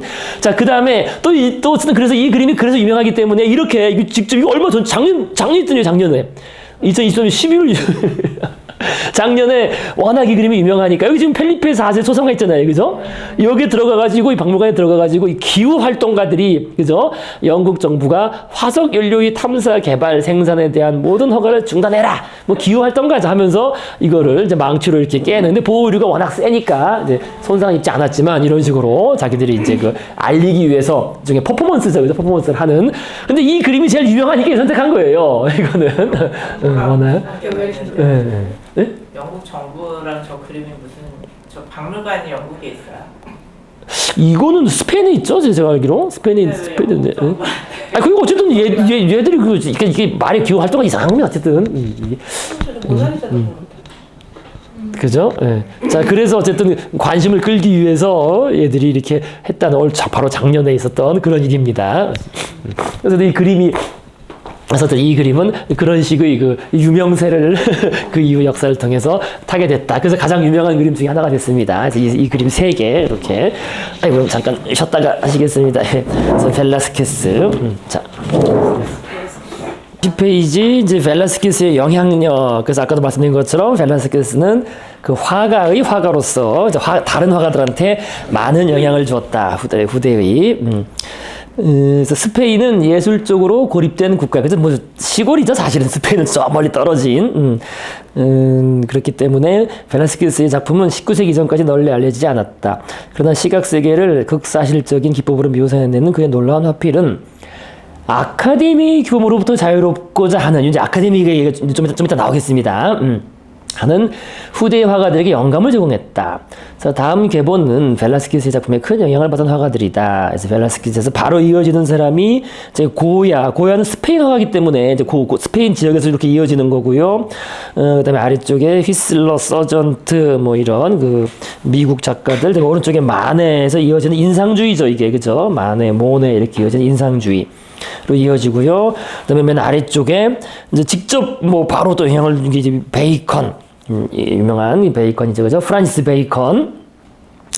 그래서 공포스럽고 전율어린 그의 작품 고깃덩어리에 둘러싸인 머리는 벨라스케스의 교황 이노켄토 10세에 사로잡힌 그의 감각을 보여준다. 그래서 이 프란시스 베이컨은 이 교황, 그죠? 이노켄토 10세의 그 작품을 이거 약간 이것도 그거예요, 그러면? 모작이에요? 좀 모작인데 어쨌든 이게 프란시스 베이컨의 가장 유명한 작품입니다. 그래서 이게 그 287페이지에 있습니다. 287페이지에 그래서 287페이지 프란시스 베이컨, 그죠? 똑같은 그림이 있죠. 287페이지에, 그죠?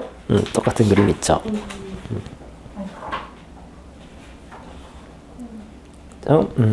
똑같은 그림이 있고요. 변형한 연작. 예. 그래서 이 프란시스 베이컨은 특히 우리가 이제 포스트 모더니즘의 시작이라고 할 때 얘기를 많이 하는 사람이에요. 이 미술 작가는 포스트 모더니즘적인 그런 작가로서. 근데 그 그림 그 뒤에 있는 고깃덩어리는 저희가 한번 본 기억이 있지 않습니까?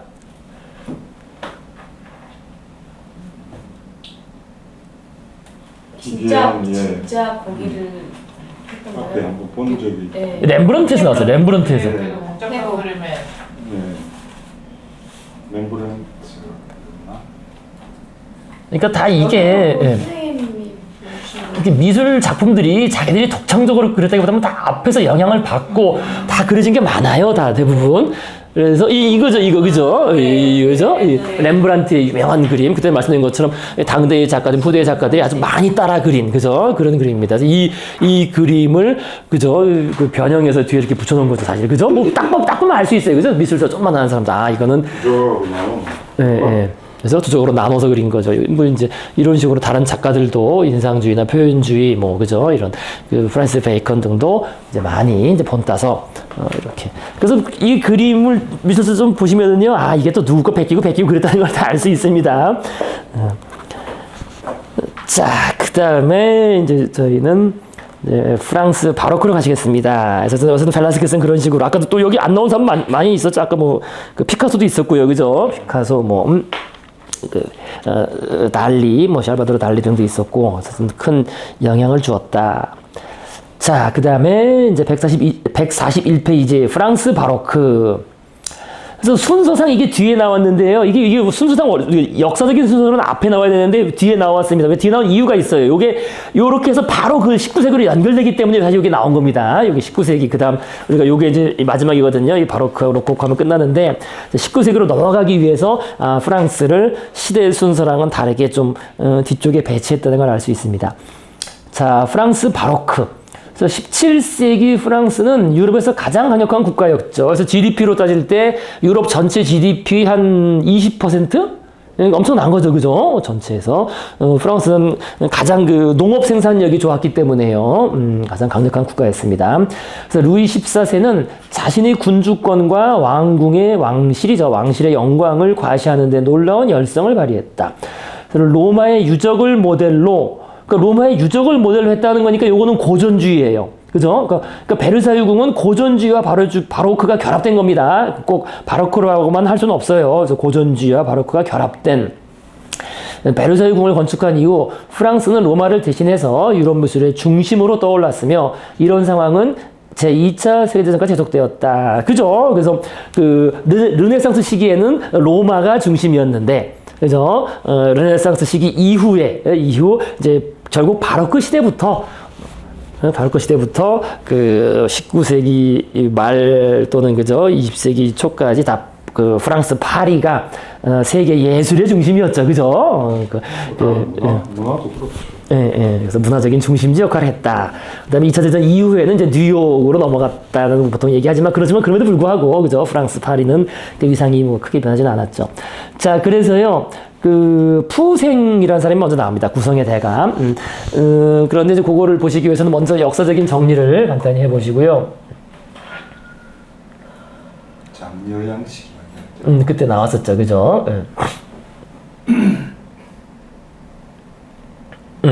그래서 전체 이제 정리를 간단히 해보시면은요. 그러니까 우리 저희가 아까도 말씀드린 것처럼, 그러니까 1400에서 1600년 사이가 대충 르네상스 시기고요. 그죠? 르네상스 시기고, 그 다음에 1500 몇 년, 뭐, 그때가 이제 르네상스 후기 마니에리즘, 그죠? 매너리즘이라고 하는 그런 시기였고, 그 다음에 1600년에서 프랑스 혁명, 그죠? 1789, 요때까지, 요 사이 한 200년 기간을 우리가 크게, 큰 틀에서 이제 바로크라고 부릅니다.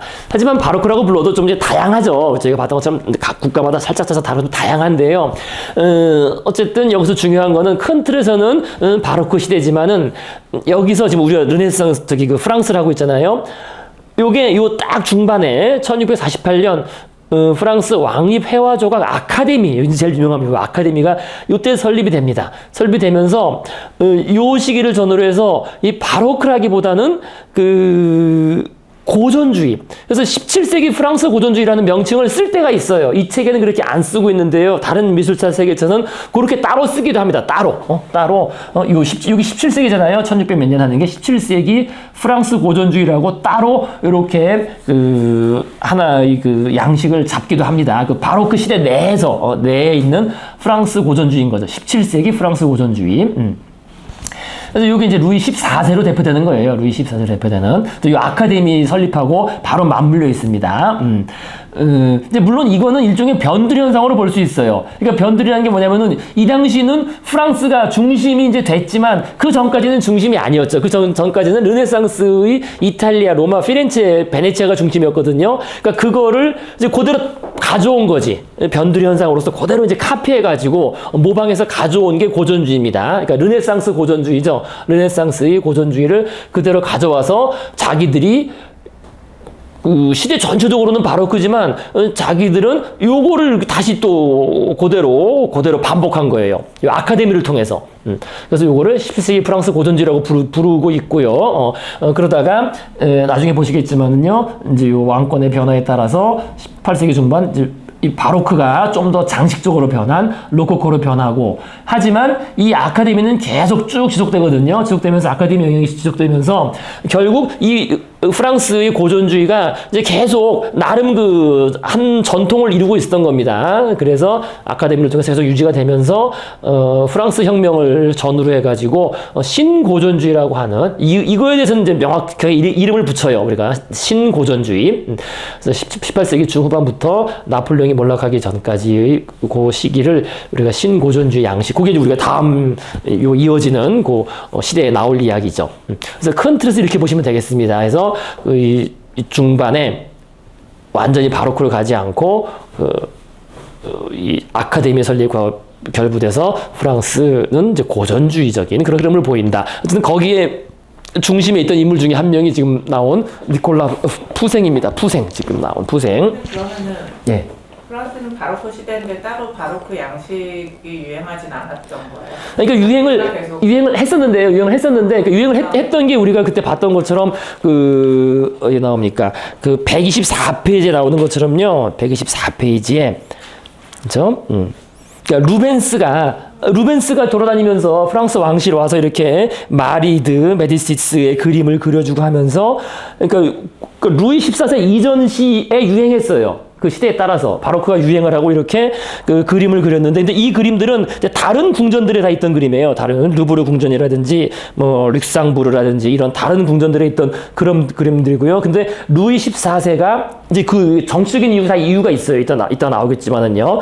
그래서 루이 14세가 이제 강력한 절대 왕정을 형성하면서부터 절대 왕정이 채택한 미술 양식이 고전주의이기 때문에 그러니까 고전주의를 가는 거예요. 고전주의로. 그러면서 이제 바로크가 결합된 거죠. 그러니까 바로크가 먼저 왔다가 나중에 고전주의로 가는 거죠. 그래서 제가 그것도 정리해 놨습니다. 뒤에 정리해 놨는데요.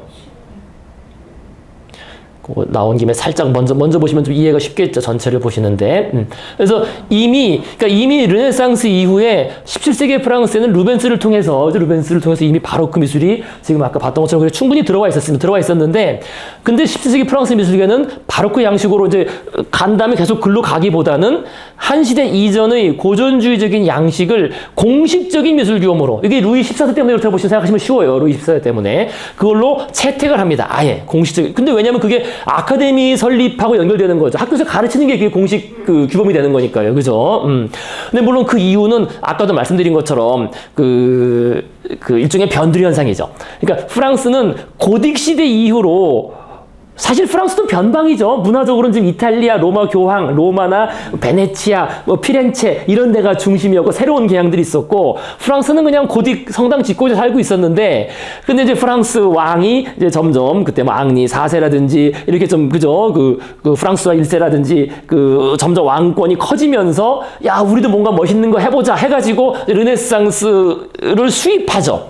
그래서 그 프랑스와 1세 같은 경우에는 다빈치를 막 초빙하고 이러잖아요. 그런 얘기 나오잖아요. 그죠? 그러니까 그렇게 좀 유명한 사람들, 잘난 사람들, 이탈리아에서 이름 있는 사람들을 자꾸 갖다 이렇게 끌어다가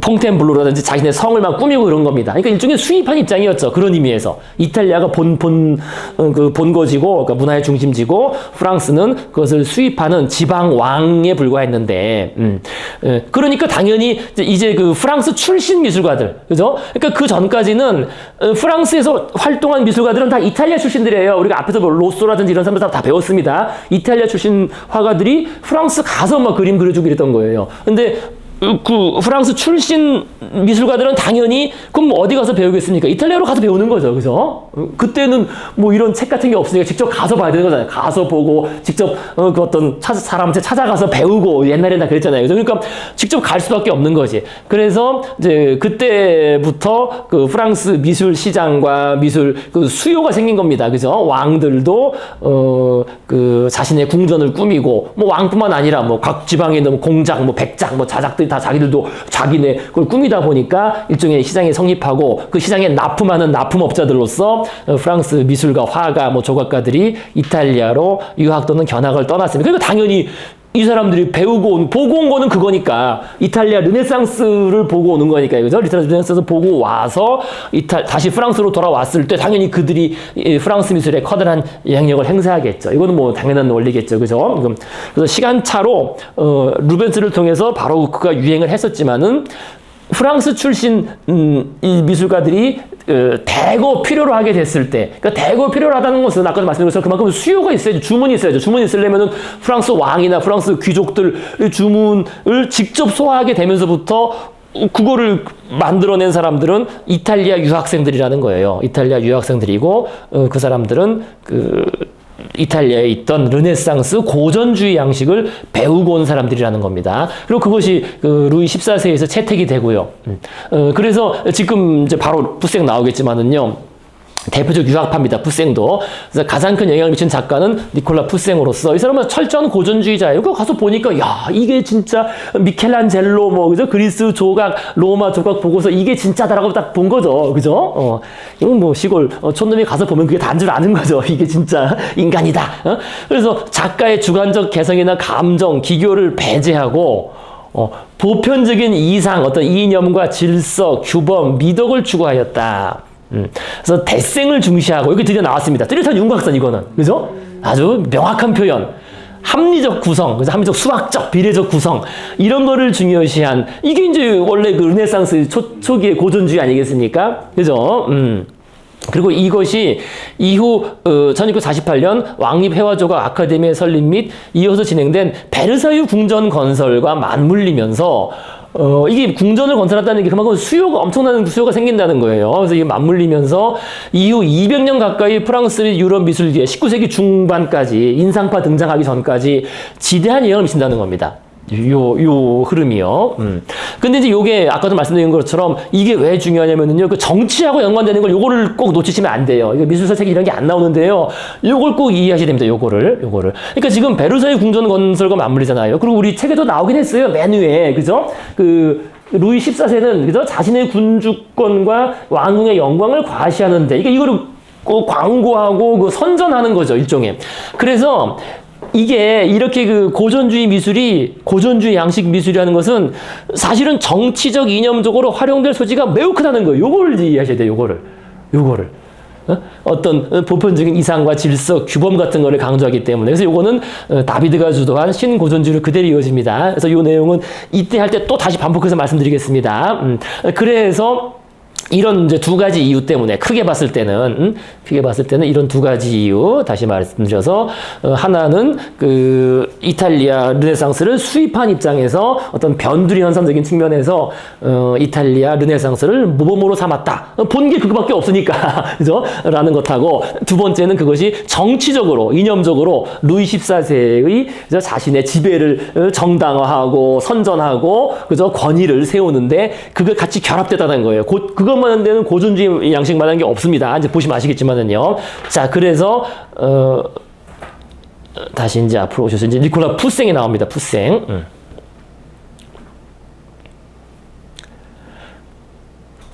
그래서 니콜라 푸생은 그러니까 이 시대 사람인 거죠. 그러니까 이 시대에 살았던 사람이에요. 이 시대. 그러니까 우리가 영국은 벌써 아까 영국 바로크는 벌써 이 시대로 가버렸는데요. 그러니까 시대적으로 다시 앞으로 돌아간 겁니다. 이 시대 지금 이 시대 얘기예요. 이 시대. 자, 그래서 니콜라 푸생 보시면요. 푸생 구성의 대가 이렇게 되어 있습니다. 벌써 구성이라는 게 르네상스식 그죠? 고전적인 그런 구성을 말하는 거겠죠. 17세기 프랑스에서 가장 유명한 그죠? 아카데미를 주도 교범이 됐던 그런 화가라는 겁니다. 아카데미가 화가는 니콜라 푸생이었다. 그래서 그는 프랑스보다 로마에서 주로 활약했다. 프랑스에서는 실제로 살은 적이 한 3년밖에 없어요. 실제로는. 그 고전 작품에 매혹당한 푸생은 고대 로마의 신화, 역사 혹은 그리스 조각을 모델로 해 자신의 회화를 제작했다. 고전 작품을 부활시킨 푸생의 회화는 이후 200년 동안 주요 미술 사조로서 영향력을 행사하게 된다. 이거 간단해요. 그러니까 프랑스 출신인데 이탈리아 가서 보고 유학해서 보고 야 이게 다구나 해서 푹 빠져가지고 그냥 거기서 아예 눌러 앉아서 살았다는 거예요. 눌러 앉아서 살아가지고 여기 쓴 것처럼 프랑스 태생이지만 가가지고 라파엘로의 고전을 보고 야 또 베네치아 화파 티치아노 이런 거 보면서 감명을 받아서 아예 그죠 로마에 정착을 했습니다. 그래서 생긴 것도 좀 엄격하게 생겼죠. 그래서 복장도 이게 예수의 복장이에요. 그죠? 예수의 복장. 예수의 입교에서 예수의. 자, 그래서요.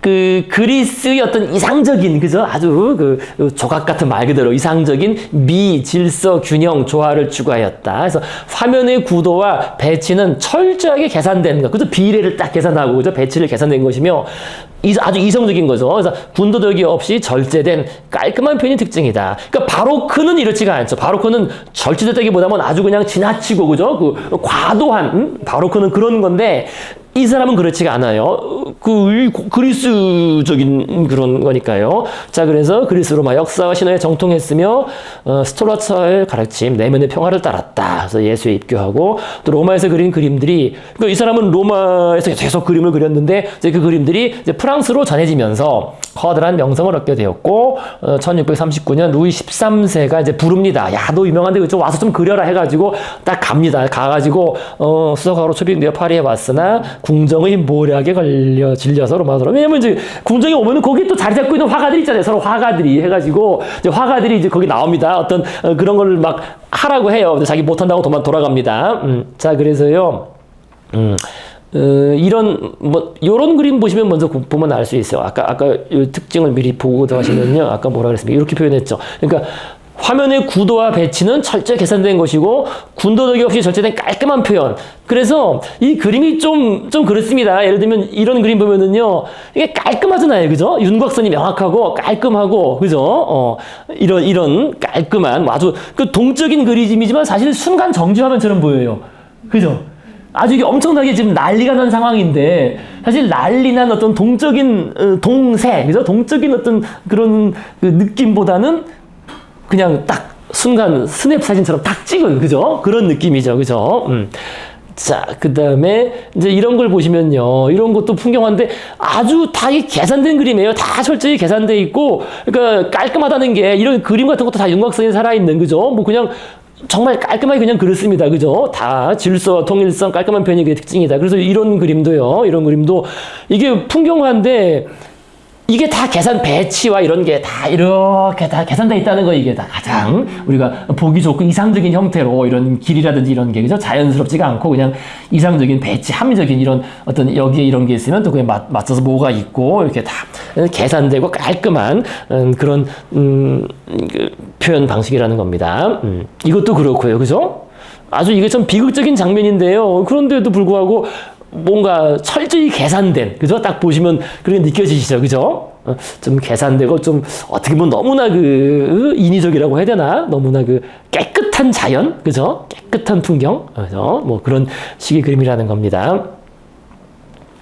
자, 그래서 그 부분 마저 읽고 이거 다시 그림을 하나하나 보시겠습니다.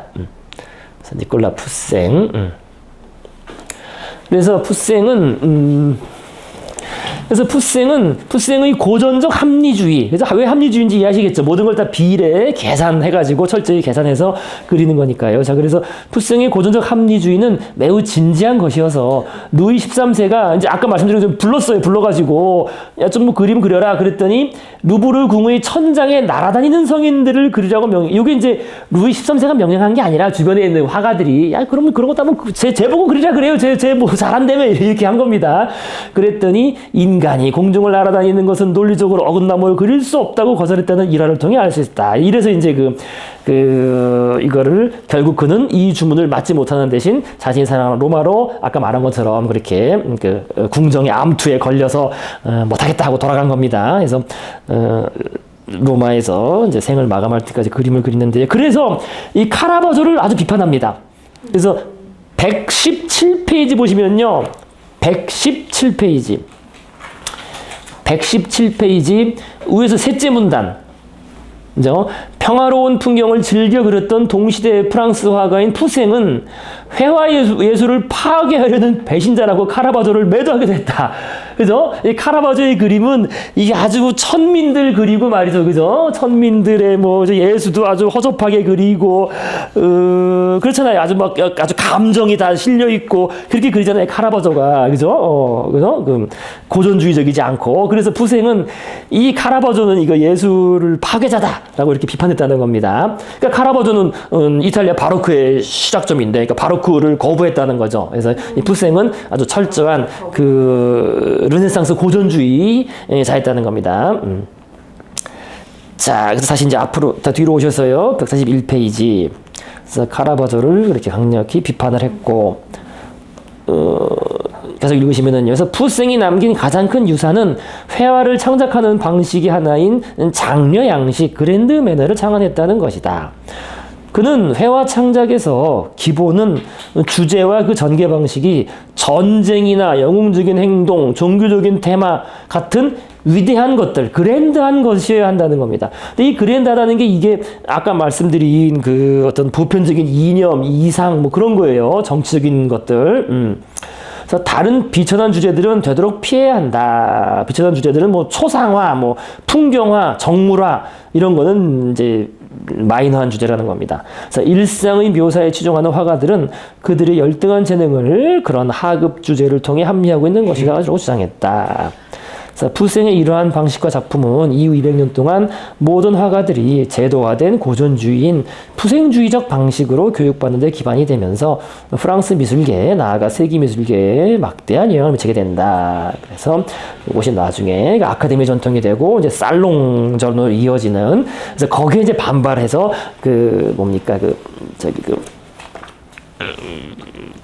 인상파가 나오고 그래서 맥세딘 전압이 이제 그 역사를 간단히 보시겠습니다. 그 그림 하나 보시겠습니다. 푸숑의 매장 하는 이거는 이거는데 단어는 다 풍경이잖아. 그죠? 뒤에 142페이지 보시면요. 푸생의 그림이 있죠. 그죠? 푸생. 포시용의 매장 하고서 균형 잡히고 질서 있는 이거 다 계산해서 그린 거예요. 이 건물 하나하나. 그죠? 이 길 이런 게. 그죠? 그래서 균형 잡히고 실세는 푸생의 그림은 이후로 200년 동안 서금실이 침해되었다는 겁니다. 그러니까 요게 아까 말씀드린 것처럼 루이 14세가 절대 왕권으로서 베르사유 궁전을 짓고 거기에 일종의 문화의 중심지가 된 거죠, 프랑스가. 그래서 다른 그 유럽 국가들은 다 그걸 부러워한 거예요. 부러워했기 때문에 이게 200년 갔다는 겁니다. 계속 그런 식으로 하고 싶어 했다는 거. 다른 군주들도. 그게 아까 말씀드린 라이벌리하고 연관되는 건데요. 그래서 지금 푸생 얘기해 보시면요. 그래서 지금 뭐 이런 그림들, 그죠? 이것도 다 아주 그 정말 전형적인 어떤 배치와 균형을 딱 이루고 있는 거죠. 전혀 카라바조랑은 달라요. 그죠? 우리가 르네상스의 라파엘로나 이런 식의 보는 거랑은 좀 비슷합니다. 자, 그래서 이게 그 푸생이 가장 좋아했던 그림이라고 하는 솔로몬의 재판입니다. 솔로몬 왕이 지금 재판을 하고 있죠. 그 유명한 재판이죠, 그죠? 아이의 진짜 엄마가 누구냐? 누가 진짜 엄마입니까, 이거 지금? 네, 둘 다 거꾸로 들고 있어요. 왼쪽이 진짜 엄마겠네. 이게 진짜 엄마겠죠, 그죠? 네. 그죠? 이게 그러면 애 거꾸로 들고 있겠어요? 이게 지금 병사가 지금 애를 자르려고 하는 거예요, 지금. 쟤는 누구예요? 왜 안고 있는 쟤는 누구야? 그러니까 이게 스토리가 이 스토리 모르십니까, 이거? 스토리는 아는데 왜 애가 2명이에요? 그러니까 이게 원래 이 엄마가 이거를 자기라고 주장한 게 자기 애가 있었는데 얘가 물에 빠져 죽어요. 얘는 맞아.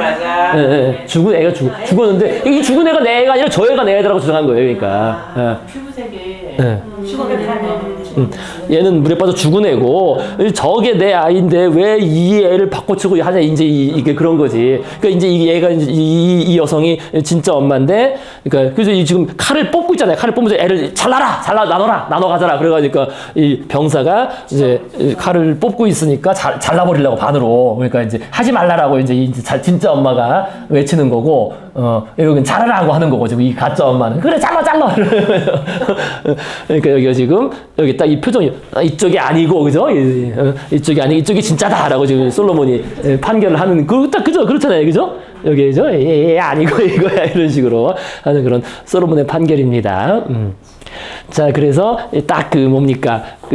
어쨌든 그죠? 인물의 그 배치도 그렇고요. 우리가 마nie리즘이나 이런 거 보면은, 그죠? 그 어긋나 있는데 이건 딱 균형을 가지고 있어요. 삼각형 구도에, 그죠? 균형을 갖추고 있다는 겁니다. 자, 그 다음에 이제 아까 봤던 것처럼 이 그림도 유명한 그림이죠. 사빈 여인들의 약탈. 그래서 이 주제를 똑같은 그림을 이렇게 2번 그리는데요. 근데 두 그림 다 아까 말씀드린 것처럼 정말 격렬한 동적인 그런 그림에도 불구하고 이게 순간 정지하면처럼 보인다는 거예요. 그래서 이게 약점인 거죠. 그죠? 뭔가, 그죠? 정말 딱 순간 정지한 거죠. 그죠? 뭐 없죠. 동적인 느낌은 없죠. 그죠? 모든 사람이 다 움직이는 하나도 가만히 있는 사람이 아니라 비틀어져 있어 다. 그죠? 그러니까 사비니 여인들의 약탈. 이거는 옛날 그 로마 건국 신화에 있는 거죠. 로마가 원래 그 유랑 패거리들이 모여 사는 그런 마을이었는데 남자들이 많겠죠. 유랑 패거리들이니까. 그러니까 당연히 여성이 부족하고 그래서 옆 부족의 사비니 부족에 쳐들어가서 여인 여성들을 약탈해서 이제 하는 그런 로마 전설에 있는 그런 사건을 그린 그림입니다. 사비니 여인들의 약탈. 여기 첫 번째 그린 그림이고요. 똑같은 그림을. 그래서 이 작가들도 똑같은 그림을 여러 번 그려요, 사실은. 똑같은 그림을 또 다시 한번 그렸는데 이것도 뭔가 그래도 딱 정지된 화면 같죠, 그죠? 정지된 것처럼. 어쨌든 이런 것도 다 계산해서 그랬다는 거예요, 그죠? 다 계산된 아주 합리적인 그런 구성으로 그렸다라는 그림입니다. 그 다음에 이것도 마찬가지로 성교환이 있는 뭐 그런 풍경인데요. 이것도 뭐 아까 봤던 것처럼 아주 정적이면서도 균형 잡히고 깨끗한 자연, 그죠? 그런 거죠. 깔끔한 표현. 그 다음에 요거 아까 그 그림인데 요것도 이 그림하고 달라요, 좀. 그죠? 그러니까 이 포키온의 시체가 운반되고 있는 풍경입니다. 이게 이 시체죠. 죽은, 그죠? 시체 선으로 덮고 운반하고 있는 거잖아요. 근데 푸생이 동일한 그림을 3번 그립니다. 그래서 이 그림이 제일 좀 깔끔하고요. 요 그림은 좀 희밋하죠. 여기 있는 거는. 그죠?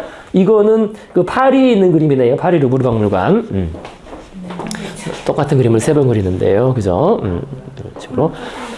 그래서 포키온이 이렇게 죽은 다음에 이제 포키온의 시체를 이제 아테네 밖으로 버리는 그런, 그래서 포키온이 누구냐면 이것도 이제 예전 신화에 정통했으니까요. 아테네 장군이었는데 포키온은 누명을 쓰고, 그러니까 친구가 반란을 꾀했는데 그 친구라는 이유로 누명을 쓰고 이제 같이 처형을 당한 다음에 그의 시신은 이렇게 외곽으로 옮겨져서 불태워진 다음에 그의 집 아내가 그의 그 불태운 그 시체 재를 이렇게 모으고 있는 그런 비극적인 그런 장면입니다. 근데 이게 이제 그 뭡니까? 이게 어떻게 영웅적인 그런 미덕을 칭송하는 거예요. 포키온 장군의. 그러니까 그죠? 배신하지 않고 하지만 억울하게 죽은. 어쨌든 그림은 전혀 그렇진 않죠. 그죠? 아주 그죠? 어쨌든 좀 그림은 좀 그래요. 풍경이 더 많아. 네, 풍경이 훨씬 더 많죠. 그죠? 이 재가 이렇게 있는데 어쨌든 알 수가 없는 꼭 농사 짓는 거 같잖아요. 그죠? 네. 그 다음에 이제 이런 것도 보시면요, 이제 삽비라의 죽음이라고 이거 아세요? 이거 삽비라 저도 이건 찾아보고 봤는데 삽비라 교회를 안 다녀서 모르죠 저는. 근데 삽비라가 사도행전 나오죠. 사도행전. 아나니아라는 사람이 있었는데 그 사람이 그의 아내 삽비라와 더불어 땅을 팔았던 겁니다. 소유를 팔아 그 값에서 얼마를 감춤해. 그 아내도 알더라. 얼마만 가져다가 사도들의 발 앞에 두니. 그러니까 이걸 뭘 바친다고 해놓고서 말은 해놓고서 그죠? 그러니까 뭐 신전에 바친다고 말은 해놓고서 다 안 바치고 일부 숨겨놓고 일부만 그 바친 겁니다. 그랬더니 베드로가 그죠? 베드로가 이르되 아나니아야 어찌하여 사탄이 내 마음에 가득하여 네가 성령을 속이고 땅값 얼마를 감췄느냐 라고 하니까 이제 그 자리에서 아나니아가 쓰러져 죽고 그 자리에서 뭐 그냥 죽었다고만 나와요. 성경에는 죽고 그 소식을 듣고서 나중에 그 부인도 같이 쓰러져 죽었다고 합니다. 이렇게 잠시 후 지금 그 부인이 죽는 거죠. 부인이 죽는 장면입니다. 어쨌든 뭐 그런 교훈적인 얘기죠, 그죠? 그러니까 성령을 속이지 마라. 그냥 곧바로 죽는다는 그런 얘기입니다. 근데 어쨌든 여기서도요, 이게 이제 그 다비드 신고존주의 질 영향을 줬다. 그러니까 이거 딱 보시면요, 딱 이 건물이나 그죠? 이게 너무나 계산되어 있죠. 다 이 원근법적인 계산과 이 인물의 배치와 그죠? 인물의 배치와 이런 손짓 같은 것도 딱 그대로 계산된 합리주의적인 구성입니다. 그래서 우리가 예를 들어서요, 저기 154페이지 보시면요, 154페이지 신고전주의 맨 위에 그죠? 다비드, 호라티우스 형제의 맹세 이런 그런 보시면요, 딱 저런 그림과 그죠? 이 구성상 그죠? 구성의 원리가 똑같다는 걸 알 수 있어요, 사실 그죠? 내용은 다르지만. 그래서 내용도 사실은 똑같아요. 어떤 교훈적인 이야기, 모든 사람들 교훈적인 이야기나 어떤 보편적인 규범 그런 것. 이 다비드의 호라티우스의 명세도 이것도 아주 기하학적인 구성으로 딱 돼 있는 겁니다. 전형적으로요. 그죠? 저것도 딱 그런 것처럼 똑같아요. 구성이 그대로 이 구성 그대로 기법 그대로 주제도 그렇고 그래서 그렇게 그렸다는 것을 알 수가 있겠습니다. 동시대인데 바로크랑 너무 다르네요. 진짜. 그죠? 다르죠. 예. 그러니까 계속 이 사람은 그 르네상스에 계속 머물렀던 사람인 겁니다. 르네상스에. 그죠? 시대는 바로크로 갔지만 이제 이 사람은 계속 르네상스에 머물러서 그런 식의 그림을 계속 그렸던 사람이고요. 자, 그래서 요 얘기는 우리가 이건 다음 시간에 하도록 하시고요. 자, 요거만 하고 마무리 하시겠습니다. 자, 그래서 결국 이 왕립 회화조가 아카데미가 설립되면서 이게 딱 이렇게 나누면 되는 거예요. 이렇게 나누시면. 그러니까 형식과 내용으로 나눠봐서. 그죠? 그러니까 형식은 이제 명확하게 나왔죠. 그러니까 아카데미의 기본적인 여기서 가르치는 형식이 뭐냐면은 고대 그리스 로마 조각, 르네상스 고전기의 거장 라파엘로 등 또는 아까 봤던 그 푸생 또는 뭐 볼로나파도 마찬가지로 이런 지금 이걸 교본으로 해서 인물의 몸짓과 표정도 전형적인 표현 방식이 있는 거예요. 거기에 따른 것을 강조했다. 즉 각가의 개성과 감정을 배제한 그래서 어떤 슬픈 표정, 뭐 어떤 그런 표정들이 다 정해져 있는 겁니다.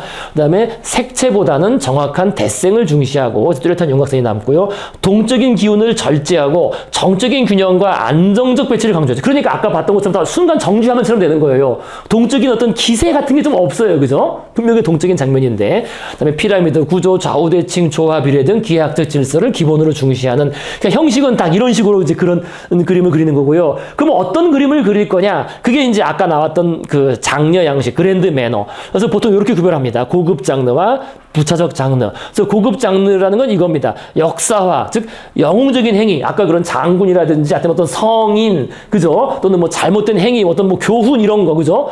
또 전쟁 승리, 영웅적인 전쟁 승리라든지 아니면 종교적 테마, 신화적 교훈 이런 것 등을 주제로 그려야 된다. 이게 그 고급 장르, 그랜드 매너인 것이고. 근데 이게 뭡니까? 이게 다 근데 이게 말로는 이제 보편적인 이상과 질서, 규범. 그러니까 그 질서라는 게 지배 질서예요. 지배 질서, 지배 체제. 실제로는 지배 체제를 선전하고 정당화하는 내용이 된다는 건 사실 이것들이 다.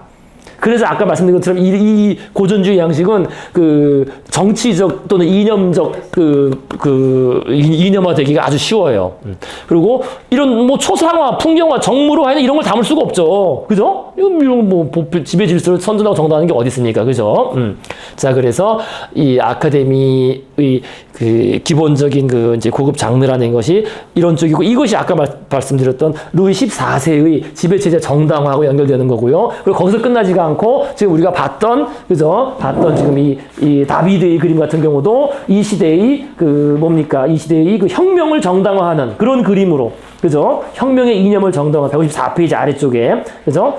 154페이지 아래쪽에 마라의 죽음 이런 거라든지, 호라티우스의 혁명을 정당화하는 이런 그림으로 이 되고요. 그 다음에 또 바로 나폴레옹 체제를 정당화하는 그림도 신고전주의 양식이 됩니다. 나폴레옹 그림은 여기 없는데요. 나중에 나오겠지만요. 그림. 대관식 그림은 거기 있죠. 거기 155페이지 위에 있죠. 그죠? 155페이지 위에. 그죠? 그래서 나폴레옹 체제를 정당화하는. 그래서 이게 정치화가 된다는 게 그게 참 중요해요. 그래서 여기서 이제 미리 말씀드리자면요. 그건 사실 그거 조동도 이제 얘기하고 마무리하시겠습니다. 이게 여기 안 갔네.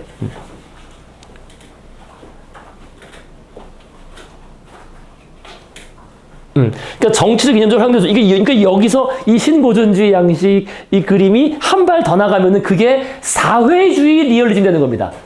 들어보셨죠? 사회주의 리얼리즘. 그러니까 사회주의 리얼리즘이라는 게 쉽게 말해서 북한 포스터 생각하시면 돼요.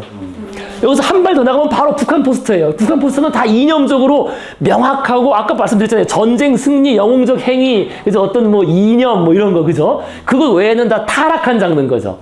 이게 바로 그 얘기예요, 이게. 사실 이렇게. 미술사적으로 그렇게 연결되는 겁니다. 그렇게 이제 그 부분까지 이해하시면 이런 건 이 미술사 책이 잘 안 나오더라고요, 미술사 책에는.